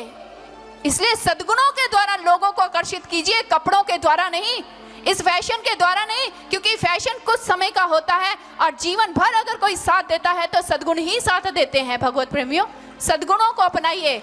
स्वामी विवेकानंद जी इन्हीं भगवे वस्त्रों में जब अमेरिका की धरती पर गए तो अमेरिका के कुछ युवकों ने स्वामी विवेकानंद जी का उपहास उड़ाया, कैसा लिबास है, कैसी ड्रेस है ये। तो उस समय स्वामी विवेकानंद जी ने उनको उन्हीं की भाषा में उत्तर देते हुए कहा था, मेरे भाइयों, मुझे नहीं पता था कि आपके देश में एक टेलर व्यक्तित्व का निर्माण करता है, लेकिन मेरे देश में, मेरे भारत में चरित्र इंसान का जो होता है वो निर्माण करता है इंसान का। इसलिए अपने चरित्र को सशक्त कीजिए। आज क्यों इंसान चरित्र से इतनी जल्दी गिर जाता है? इन्हीं अश्लीलता को देखने के कारण, इन्हीं वासनाओं को देखने के कारण। हमारे मनोवैज्ञानिक ये कहते हैं कि जो बाहरी नशा जो लोग आज लेते हैं ना, ये नशा उतना काम नहीं करता जितनी ये अश्लीलता, ये वासनाएं काम कर देती हैं। ड्रग्स लेने के बाद, नशा लेने के बाद इंसान की शरीर की जो क्षमता होती है वो कमजोर हो जाती है। लेकिन जब इंसान कामुक दृश्यों को देखता है, अश्लील साहित्य को पढ़ता है, तो उसकी शक्ति क्षीण नहीं होती, उसकी वासनाएं भड़क उठती हैं, उसके विकार भड़क उठते हैं और उनको क्रियान्वित करने के लिए वो कुकृत्य कर देता है। क्यों इंसान इतनी जल्दी इन विकारों के अधीन आ जाता है? क्यों इंसान अपने चरित्र से गिर जाता है? हम अपने चरित्र को सशक्त कैसे बनाएं? इन सबको देखते हुए भी हमारा मन इनके बीच उलझे ना, हमारा मन इनकी ओर आकर्षित ना हो पाए। ऐसा कौन सा साधन अपनाया जाए कि हमारा चरित्र सशक्त बन पाए और हम उसी प्रकार से इस गंदे समाज में रह सके जिस प्रकार से कीचड़ में कमल रहता है लेकिन अपनी पंखुड़ियों को कभी कीचड़ नहीं लगने देता है। हम अपने चरित्र को इस संसार में कैसे सशक्त करें? तो हमारे महापुरुष कहते हैं, अगर चरित्र को सशक्त करना चाहते हैं, सदाचरण को अपनाना चाहते हैं, तो आंतरिक जागरण का होना बहुत जरूरी। जब तक आप भी नहीं जागेंगे, जब तक आप स्व को नहीं जानेंगे, तब तक भगवत प्रेमियों आप सदाचरण के अधिकारी नहीं हो सकते। आपके व्यक्तित्व का निर्माण नहीं हो सकता है, आपके चरित्र का निर्माण नहीं हो सकता है। इसलिए सशक्त चरित्र के लिए आंतरिक जागरण होना बहुत जरूरी है। भाव, जब गुरु हमें ब्रह्म ज्ञान प्रदान करें, हम अपने घट के अंदर उस ईश्वर, उस परमात्मा का दर्शन करते हैं, तो ज्ञान की अग्नि जब हमारे घट के अंदर प्रज्वलित होती है और जब एक साधक साधना करता है, ध्यान की गहराइयों में उतरता है, तो उसके बाद उस ज्ञाना अग्नि में जलकर सारे विकार स्वाहा होने लग जाते हैं। ज्ञाना अग्नि सर्वकर्माणि भस्मासात् कुरुते तथा, हे अर्जुन, इस ज्ञान रूपी अग्नि में इतनी शक्ति है कि साधना के द्वारा, ध्यान के द्वारा विकारों को जलाकर ये स्वाहा कर देती है, खत्म कर देती है और इंसान सशक्त चरित्र का स्वामी हो जाता है। फिर विकार उसके ऊपर हावी नहीं होते। और इसका सशक्त उदाहरण स्वामी विवेकानंद जी हैं। कहते हैं, एक बार स्वामी विवेकानंद जी किसी वैश्य को सत्संग विचार दे रहे थे, लेकिन सत्संग विचार देते देते उनके अंदर एक कुविचार ने जन्म ले लिया उस वैश्य के प्रति। उन्होंने वही सत्संग विचार छोड़े और अपने ठाकुर के चरणों में जाकर गिर गए। कहने लगे, ठाकुर, आपने मुझे सत्य का प्रचार करने के लिए चुना है, लेकिन मेरा तो खुद का मन ही मेरे अधीन नहीं है। किसी को सत्संग सुनाते हुए मेरे अंदर कुविचार जन्म ले रहे हैं, इसलिए मैं नहीं कर सकता ये सत्संग, मैं नहीं दे सकता सत्य का प्रचार।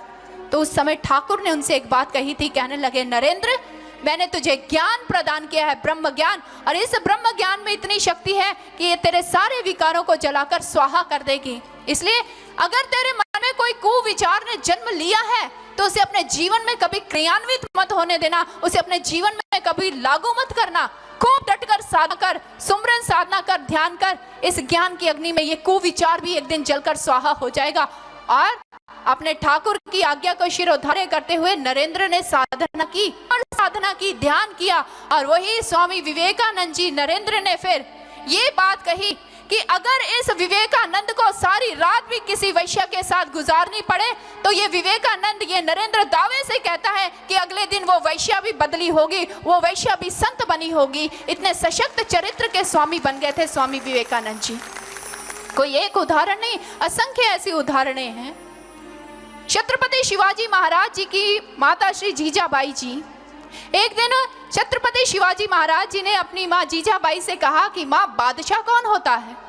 तो जीजाबाई ने कहा, बेटा, जो शाहों का भी शाह हो वही बादशाह होता है। तो छत्रपति शिवाजी महाराज ने कहा, तो माँ, मैं भी बादशाह बनूंगा। तो उस समय उनकी माता जीजाश्री ने कहा, हे शिब्बा, अगर बादशाह बनने का स्वप्न देखा है तो मेरी बात को हमेशा याद रखना। हर स्त्री में अपनी माँ जीजाबाई के रूप को देखा, अपनी पत्नी को छोड़कर हर स्त्री में अपनी माँ जीजाबाई को देखना या भवानी माँ के ही दर्शन करना। अगर तू ऐसा करेगा तो तू सचमुच शाह बन जाएगा, सभी के दिलों पर शाह बन जाएगा। और जब तू सभी के दिलों का शाह बन गया तो अपने आप ही बादशाह बन जाएगा, तुझे बादशाह बनने की जरूरत नहीं पड़ेगी। और ये उनके जीवन में, उन्होंने अपने जीवन में इस बात को क्रियान्वित भी किया, क्योंकि जीजाबाई जी समर्थ गुरु रामदास जी की शिष्या थी। उन्हीं से प्रेरित होकर अपने विचार वो शिब्बा को देती थी और शिब्बा ने भी अपने गुरु से उस ज्ञान को प्रपन्न किया था और साधना की, ध्यान किया, अपने चरित्र को इतना सशक्त बनाया कि एक दिन शत्रु पक्ष की जो एक स्त्री थी गौहर बानो जी को जब दरबार में उपस्थित किया गया तो उस गौहर बानो ने छत्रपति शिवाजी महाराज को संबोधित करते हुए कहा, हे छत्रपति शिवाजी महाराज, मैंने तो सुना था कि ये धर्मात्माओं की सभा है, लेकिन आपको देखकर तो यूं लग रहा है ये विलासियों की सभा है। जैसे ही छत्रपति शिवाजी महाराज जी ने ये सुना तो कहने लगे, नहीं माँ, मैं ऐसा भाव भी कभी कर्म में नहीं लाया हूं और मेरे मन में तो ऐसा भाव उठ ही नहीं सकता है। हे माँ, अगर मैं तुझे देख रहा था तो मैं ये सोच रहा था कि तू कितनी सुंदर है। हे माँ, अगर मैं तेरा पुत्र होता तो मैं भी इतना ही सुंदर होता जितनी सुंदर तू है। ऐसे सशक्त चरित्र के स्वामी छत्रपति शिवाजी महाराज जी थे। इसलिए भगवत प्रेमियों, गुरुदेव श्री आशुतोष महाराज जी कहते हैं कि अगर इंसान विकारों से युद्ध करना चाहता है, विकारों पर विजय प्राप्त करना चाहता है, तो उसे आंतरिक जागरण करवाना ही पड़ेगा। जब तक आंतरिक जागरण नहीं होगा, इंसान का चरित्र सशक्त नहीं हो पाएगा, इंसान विकारों से निकल नहीं पाएगा। इसलिए भगवत प्रेमियों, सद आचरण के लिए जागरण करवाइए, आंतरिक जागरण। जाइए किसी गुरु के सानिध्य में जाकर उस ब्रह्म ज्ञान को प्रपन्न करके ज्ञाना अग्नि को अपने घट के अंदर प्रज्वलित करवाइए, जिसकी साधना करके, ध्यान करके विकारों पर विजय प्राप्त की जा सकती। लेकिन आज अजामिल विकारों के अधीन हो चुका है। समय की धारा प्रवाहित हुई, उस नगर में संत आए। संतों ने अजामिल की कुटिया में जाकर स्थान ग्रहण किया। उस वैश्य ने उन संतों के लिए भोजन बनाया और भोजन बनाकर वो विश्राम करने लग जाते हैं। जैसे ही अजामिल को यह पता चलता है कि उसके घर में संत आए हुए हैं और विश्राम कर रहे हैं, वो आग बबूला हो जाता है और उन संतों को कहने लग गया, चलो जाओ यहाँ से। अरे ये मेरी कुटिया है, कोई धर्मशाला नहीं है, डेरा लगाकर यहाँ पर बैठ गए हो। संतों ने कहा, अजामिल हम चले जाएंगे, बस हमें इतना आश्वासन दे दो, तुम्हारे घर संतान होने वाली है और हमने अपनी दिव्य दृष्टि के माध्यम से देख लिया है, तुम्हें पुत्र रत्न की प्राप्ति होने वाली है। हमें दक्षिणा में सिर्फ इतना आश्वासन दे दो कि तुम अपने पुत्र का नाम नारायण रखोगे। अजामिल ने उन संतों की बात को मान लिया और उन्हें यह आश्वासन दे दिया कि ठीक है, मैं अपने पुत्र का नाम नारायण रख लूंगा, लेकिन अब आप यहाँ से जाइए। सारे संत वहां से चले जाते हैं। समय की धारा प्रवाहित हुई, अजामिल के यहाँ एक पुत्र ने जन्म लिया और अजामिल को भी आज उन संतों की बात याद आ गई और अजामिल ने अपने पुत्र का नाम नारायण रख लिया। अजामिल का इस पुत्र के साथ इतना प्रगाढ़ प्रेम हुआ, इतना प्रगाढ़ प्रेम हुआ कि उठते बैठते सोते जागते वो हमेशा नारायण नारायण करता रहता। आओ नारायण भोजन करते हैं, आओ नारायण खेलने चलते हैं, आओ नारायण विश्राम करते हैं, हमेशा नारायण नारायण करता रहता। लेकिन एक दिन जब अजामिल अपनी शैया पर शयन कर रहा था तो अजामिल एक भयंकर दृश्य को देखता है। वो क्या देखता है कि उसके पांव की ओर दो बड़े बड़े यमदूत खड़े हुए हैं, रक्त रंजित उनकी आंखें हैं, बड़े बड़े उनके नख हैं और वो अजामिल के शरीर में से सूक्ष्म शरीर को निकालना प्रारंभ जब करते हैं तो अजामिल को बहुत पीड़ा होती है और अजामिल जोर जोर से चिल्ला उठता है, नारायण मुझे बचाओ, पुत्र नारायण मुझे बचाओ। जब अजामिल इस प्रकार से पुकार रहा था तो प्रभु के पार्षदों ने यह आवाज सुन ली और उसी समय वहां पर पहुंच जाते हैं। इधर यमदूत जो सूक्ष्म शरीर को निकाल रहे हैं, अजामिल नारायण नारायण चिल्ला रहा है, तो पार्षदों ने एकदम से उन यमदूतों से कहा, रुक जाओ, तुम इसके शरीर में से सूक्ष्म शरीर को नहीं खींच सकते हो। यमदूतों ने कहा, नहीं, इसके जाने का समय हो चुका है, हम इसको लेने के लिए आए हैं। पार्षद कहने लगे, देख नहीं रहे ये नारायण को पुकारा है और हमारे प्रभु का नाम ले रहा है, इसलिए तुम नहीं लेकर जा सकते। पार्षदों के कहने पर यमदूतों ने अजामिल को छोड़ दिया और अजामिल ने आज अपनी आंखों के सामने अपने मृत्यु का तांडव को देखा था और आज अजामिल पश्चाताप की भावना से पूरित हो जाता है। अपनी भयंकर मौत को अपने सामने देखकर अजामिल को बड़ा दुख होता है कि मुझे लेने के लिए यमदूत आए और इस मृत्यु के समय मुझे कितनी पीड़ा हो रही थी। पश्चाताप की भावना से अजामिल पूरित हो गया और इस प्रकार से अजामिल पूरित हुआ, नेत्रों से अश्रु धारा प्रवाहित हो रही है। उस ईश्वर के आगे प्रार्थना कर रहा है, गिड़गिड़ा रहा है, क्षमा याचना कर रहा है, प्रभु मुझसे कितनी बड़ी भूल हो गई, मैंने अपने गुरु को छोड़ दिया। जिस गुरु ने मेरे घट के अंदर उस ईश्वर, उस परमात्मा का दर्शन करवाया था, मैं उस शाश्वत नाम को छोड़ बैठा। मैंने अपनी कुलीन पत्नी का परित्याग कर दिया, मैंने अपने पिता को छोड़ दिया वृद्धावस्था में जिसकी मुझे सेवा करनी चाहिए थी। अजामिल इस प्रकार से पश्चाताप की भावना से पूरित हुआ कि अजामिल पुनः अपने गुरु के सानिध्य में जाता है। गुरु के चरणों में जाकर फूट फूट कर रो पड़ा, बहुत रोया। और गुरु तो होते ही दया की मूर्ति है। भटका हुआ जीव अगर वापस लौट आए तो गुरु उसे अपने आलिंगन में ले लेते हैं, अपनी शरण में ले लेते हैं। अजामिल के गुरु को भी उसका इंतजार था। अजामिल लौट आया। अजामिल अपने गुरु के सानिध्य में रहकर पुनः साधना करने लग गया, सुमरन साधना करता, सेवा करता और गुरु दरबार में सेवा करते हुए अजामिल मोक्ष पद को प्राप्त कर गया। लेकिन भगवत प्रेमियों, जब जब भी अजामिल प्रसंग सुनाया जाता है, कथा कहानियों के माध्यम से जब जब भी आप इस कथा प्रसंग को श्रवण करते हैं, तो हमेशा एक बात कही जाती है, अरे अजामिल ने अपनी अंतिम घड़ियों में नारायण नारायण को पुकारा तो अजामिल मुक्त हो गया, अजामिल मोक्ष को प्राप्त कर गया। कि नहीं भगवत प्रेमी, नारायण नारायण शब्द का उच्चारण करने से अजामिल यमदूतों के पाश से मुक्त हुआ था, वो मोक्ष को प्राप्त नहीं हुआ था। मोक्ष की प्राप्ति उसे प्रभु के उसी सनातन नाम के साथ जुड़ने से हुई थी, जो नाम दीक्षा उसके गुरु ने उसके घट के अंदर प्रकट कर दी थी। प्रभु का नाम उच्चारण करने से मोक्ष की प्राप्ति नहीं होती है, प्रभु के नामों का रटन करने से ईश्वर का दर्शन नहीं होता है भगवत प्रेमियों, क्योंकि परमात्मा का तो शाश्वत नाम हमारे घट के अंदर चल रहा है, जो ना लिखने में आता है ना ही बोलने में आता है। वो श्वास श्वास में रमण कर रहा है। लेकिन भगवान के जितने भी आप गुणवाचक नाम श्रवण करते हैं, जहाँ कर्मों के आधार पर जो उनके नाम रखे गए हैं, आप सारी उम्र उन नामों का रटन करते रहिए, आपको ईश्वर का दर्शन नहीं होगा, आपको मोक्ष की प्राप्ति नहीं होगी। आज हम भी ईश्वर का नाम ले रहे हैं, प्रभु का अनेकों नामों से पुकार रहे हैं। क्या कारण है कि प्रभु जल्दी से हमारी पुकार नहीं सुनता है? क्यों हम अब जब संकट में होते हैं हम उसे पुकारते हैं, वो क्यों नहीं हमें बचाने के लिए आता? द्रौपदी ने भरी सभा में अपने प्रभु को पुकारा, उसके पास उस समय कोई मोबाइल फोन नहीं था कि अपने द्वारिकाधीश को उसने नंबर मिला दिया था। हस्तिनापुर की उस भरी सभा में द्रौपदी ने अपने प्रभु को पुकारा, कहाँ द्वारिका, और हमारे प्रभु उस हस्तिनापुर में वस्त्र रूप धारण करके प्रकट हो गए। क्यों? क्योंकि द्रौपदी भी उसी शाश्वत नाम के साथ जुड़ गई थी, जो उसके श्वास श्वास में रमण कर रहा था। भगवत प्रेमियों, परमात्मा के करोड़ों नाम हैं, लेकिन उसका एक शाश्वत सनातन नाम है, जो ना लिखने में आता है ना ही बोलने में आता है। हमारे शास्त्रों में परमात्मा के नामों को दो भागों में विभाजित किया गया है, एक प्रभु के कर्म नाम है और एक गुण नाम है। गुण नाम वो पतित पावन है, शरणागत वत्सल है, करुणा का सिंधु है, दया का सागर है। उसके इन्हीं गुणों के आधार पर भक्तों ने उसका नामकरण कर दिया। भगवान जब जब भी इस धरा धाम पर आए, जैसे जैसे उन्होंने रूप धारण किए, जैसे जैसे उन्होंने लीलाएं की, उसी के नाम पर उनका नामकरण कर दिया गया।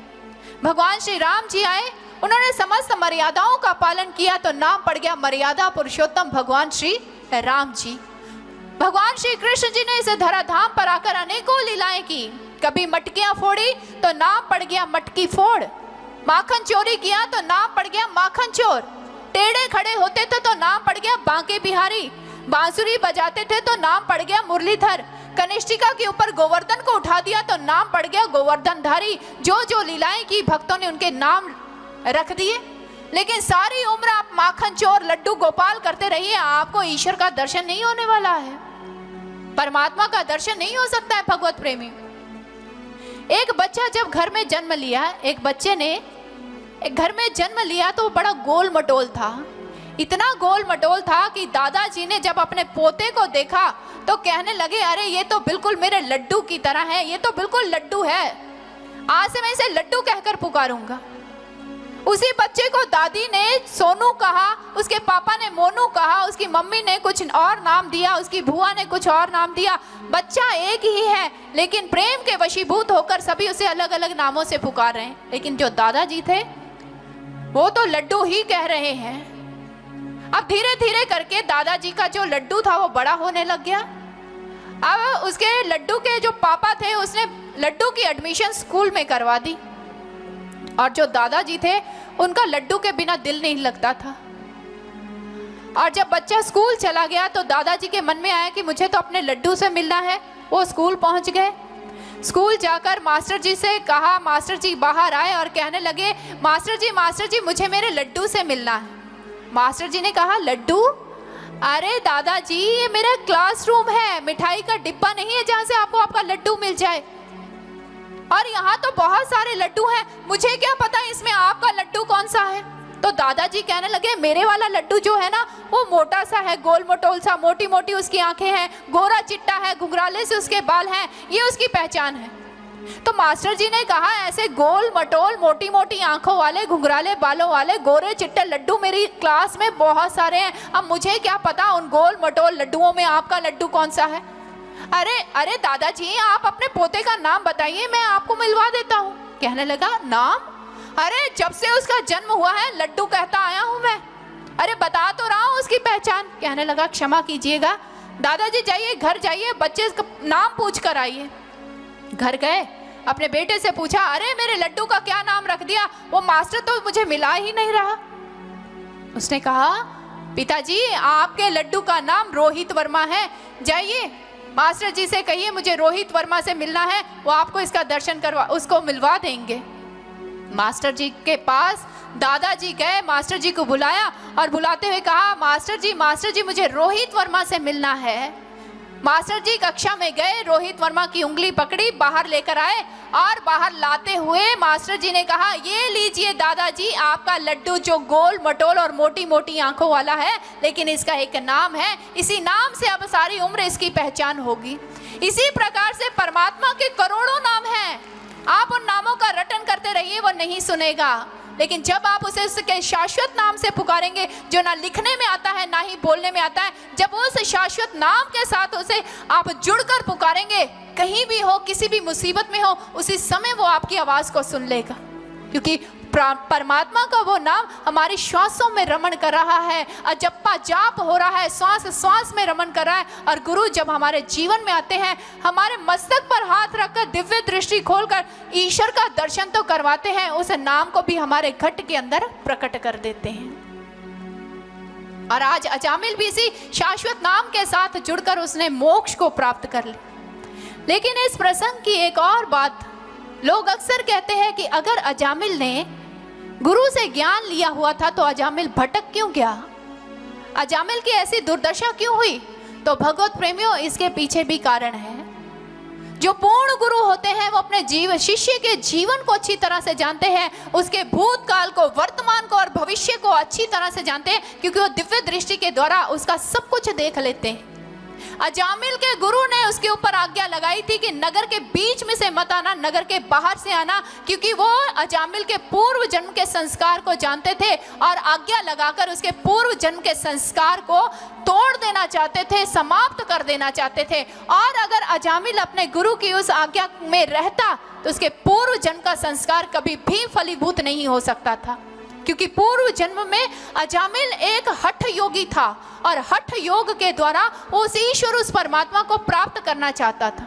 एक दिन सर्दी के दिनों में वो नदी के मध्य में खड़ा हुआ है।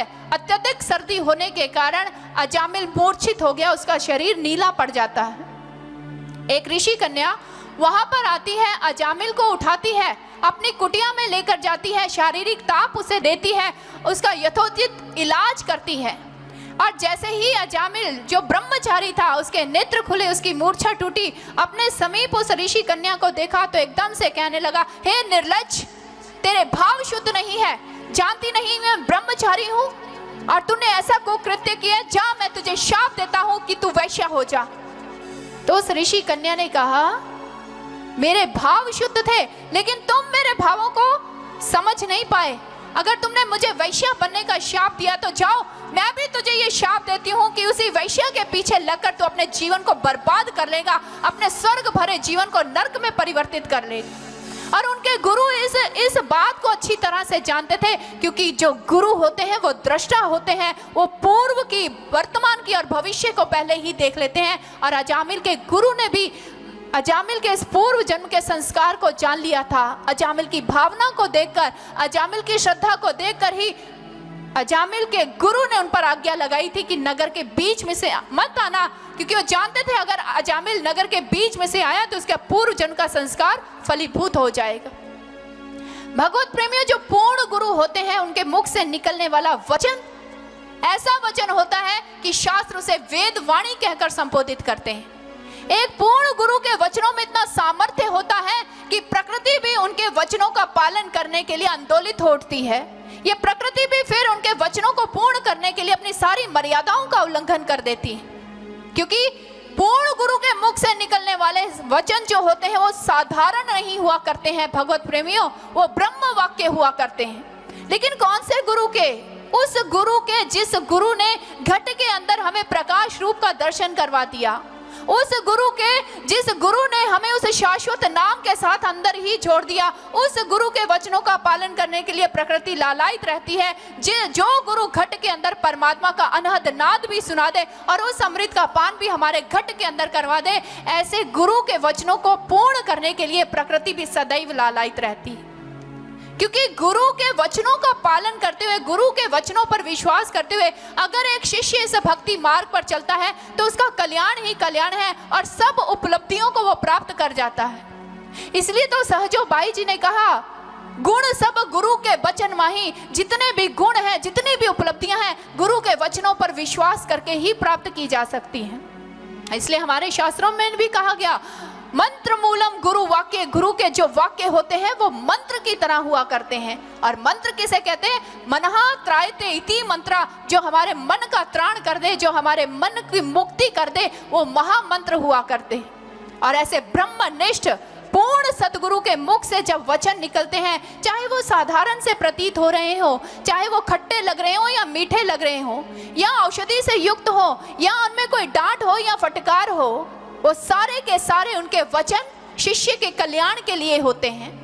आज जो गुरु होते हैं वो शिष्य के, जब उनके मुख से एक वचन निकलते हैं तो शिष्य के लिए वो आदेशात्मक भी हुआ करते हैं, भाव शिष्य के लिए एक आज्ञा हुआ करती है। गुरु अपने शिष्य के ऊपर एक आज्ञा लगाता है। गुरु की आज्ञा में अगर सदैव एक शिष्य चलता है तो काल भी कभी उस शिष्य का बाल बांका नहीं कर पाता है और प्रकृति भी फिर सदैव उस शिष्य का साथ देती है। और क्योंकि गुरु जब अपने शिष्य को आज्ञा में बांध देते हैं तो वो जानते हैं कि इस आज्ञा में बंधकर ही इसके पूर्व जन्म के जो संस्कार हैं, जो इसके भक्ति मार्ग को अवरुद्ध कर देंगे, इसके भक्ति मार्ग को रोक देंगे, इस आज्ञा का पालन करते हुए उसके वो सारे जो पूर्व जन्म के संस्कार हैं वो खंडित हो जाएंगे, खत्म हो जाएंगे और ये निर्विघ्न भक्ति के पथ पर आगे बढ़ता जाएगा। इसलिए भगवत प्रेमियों, पूर्ण गुरु के वचनों पर विश्वास कीजिए, आंखें बंद करके विश्वास कीजिए और उन्होंने जो आज्ञाएं लगाई हैं उन आज्ञाओं के ऊपर सदैव सतत चलते रहिए, तभी आपका कल्याण हो सकता है। और ध्रुव प्रसंग भी हमें इसी बात की ओर ही प्रेरित कर रहा है। ऐसे गुरु के सानिध्य में जाइए जो आपके घट के अंदर उस ईश्वर, उस परमात्मा का दर्शन करवा दे।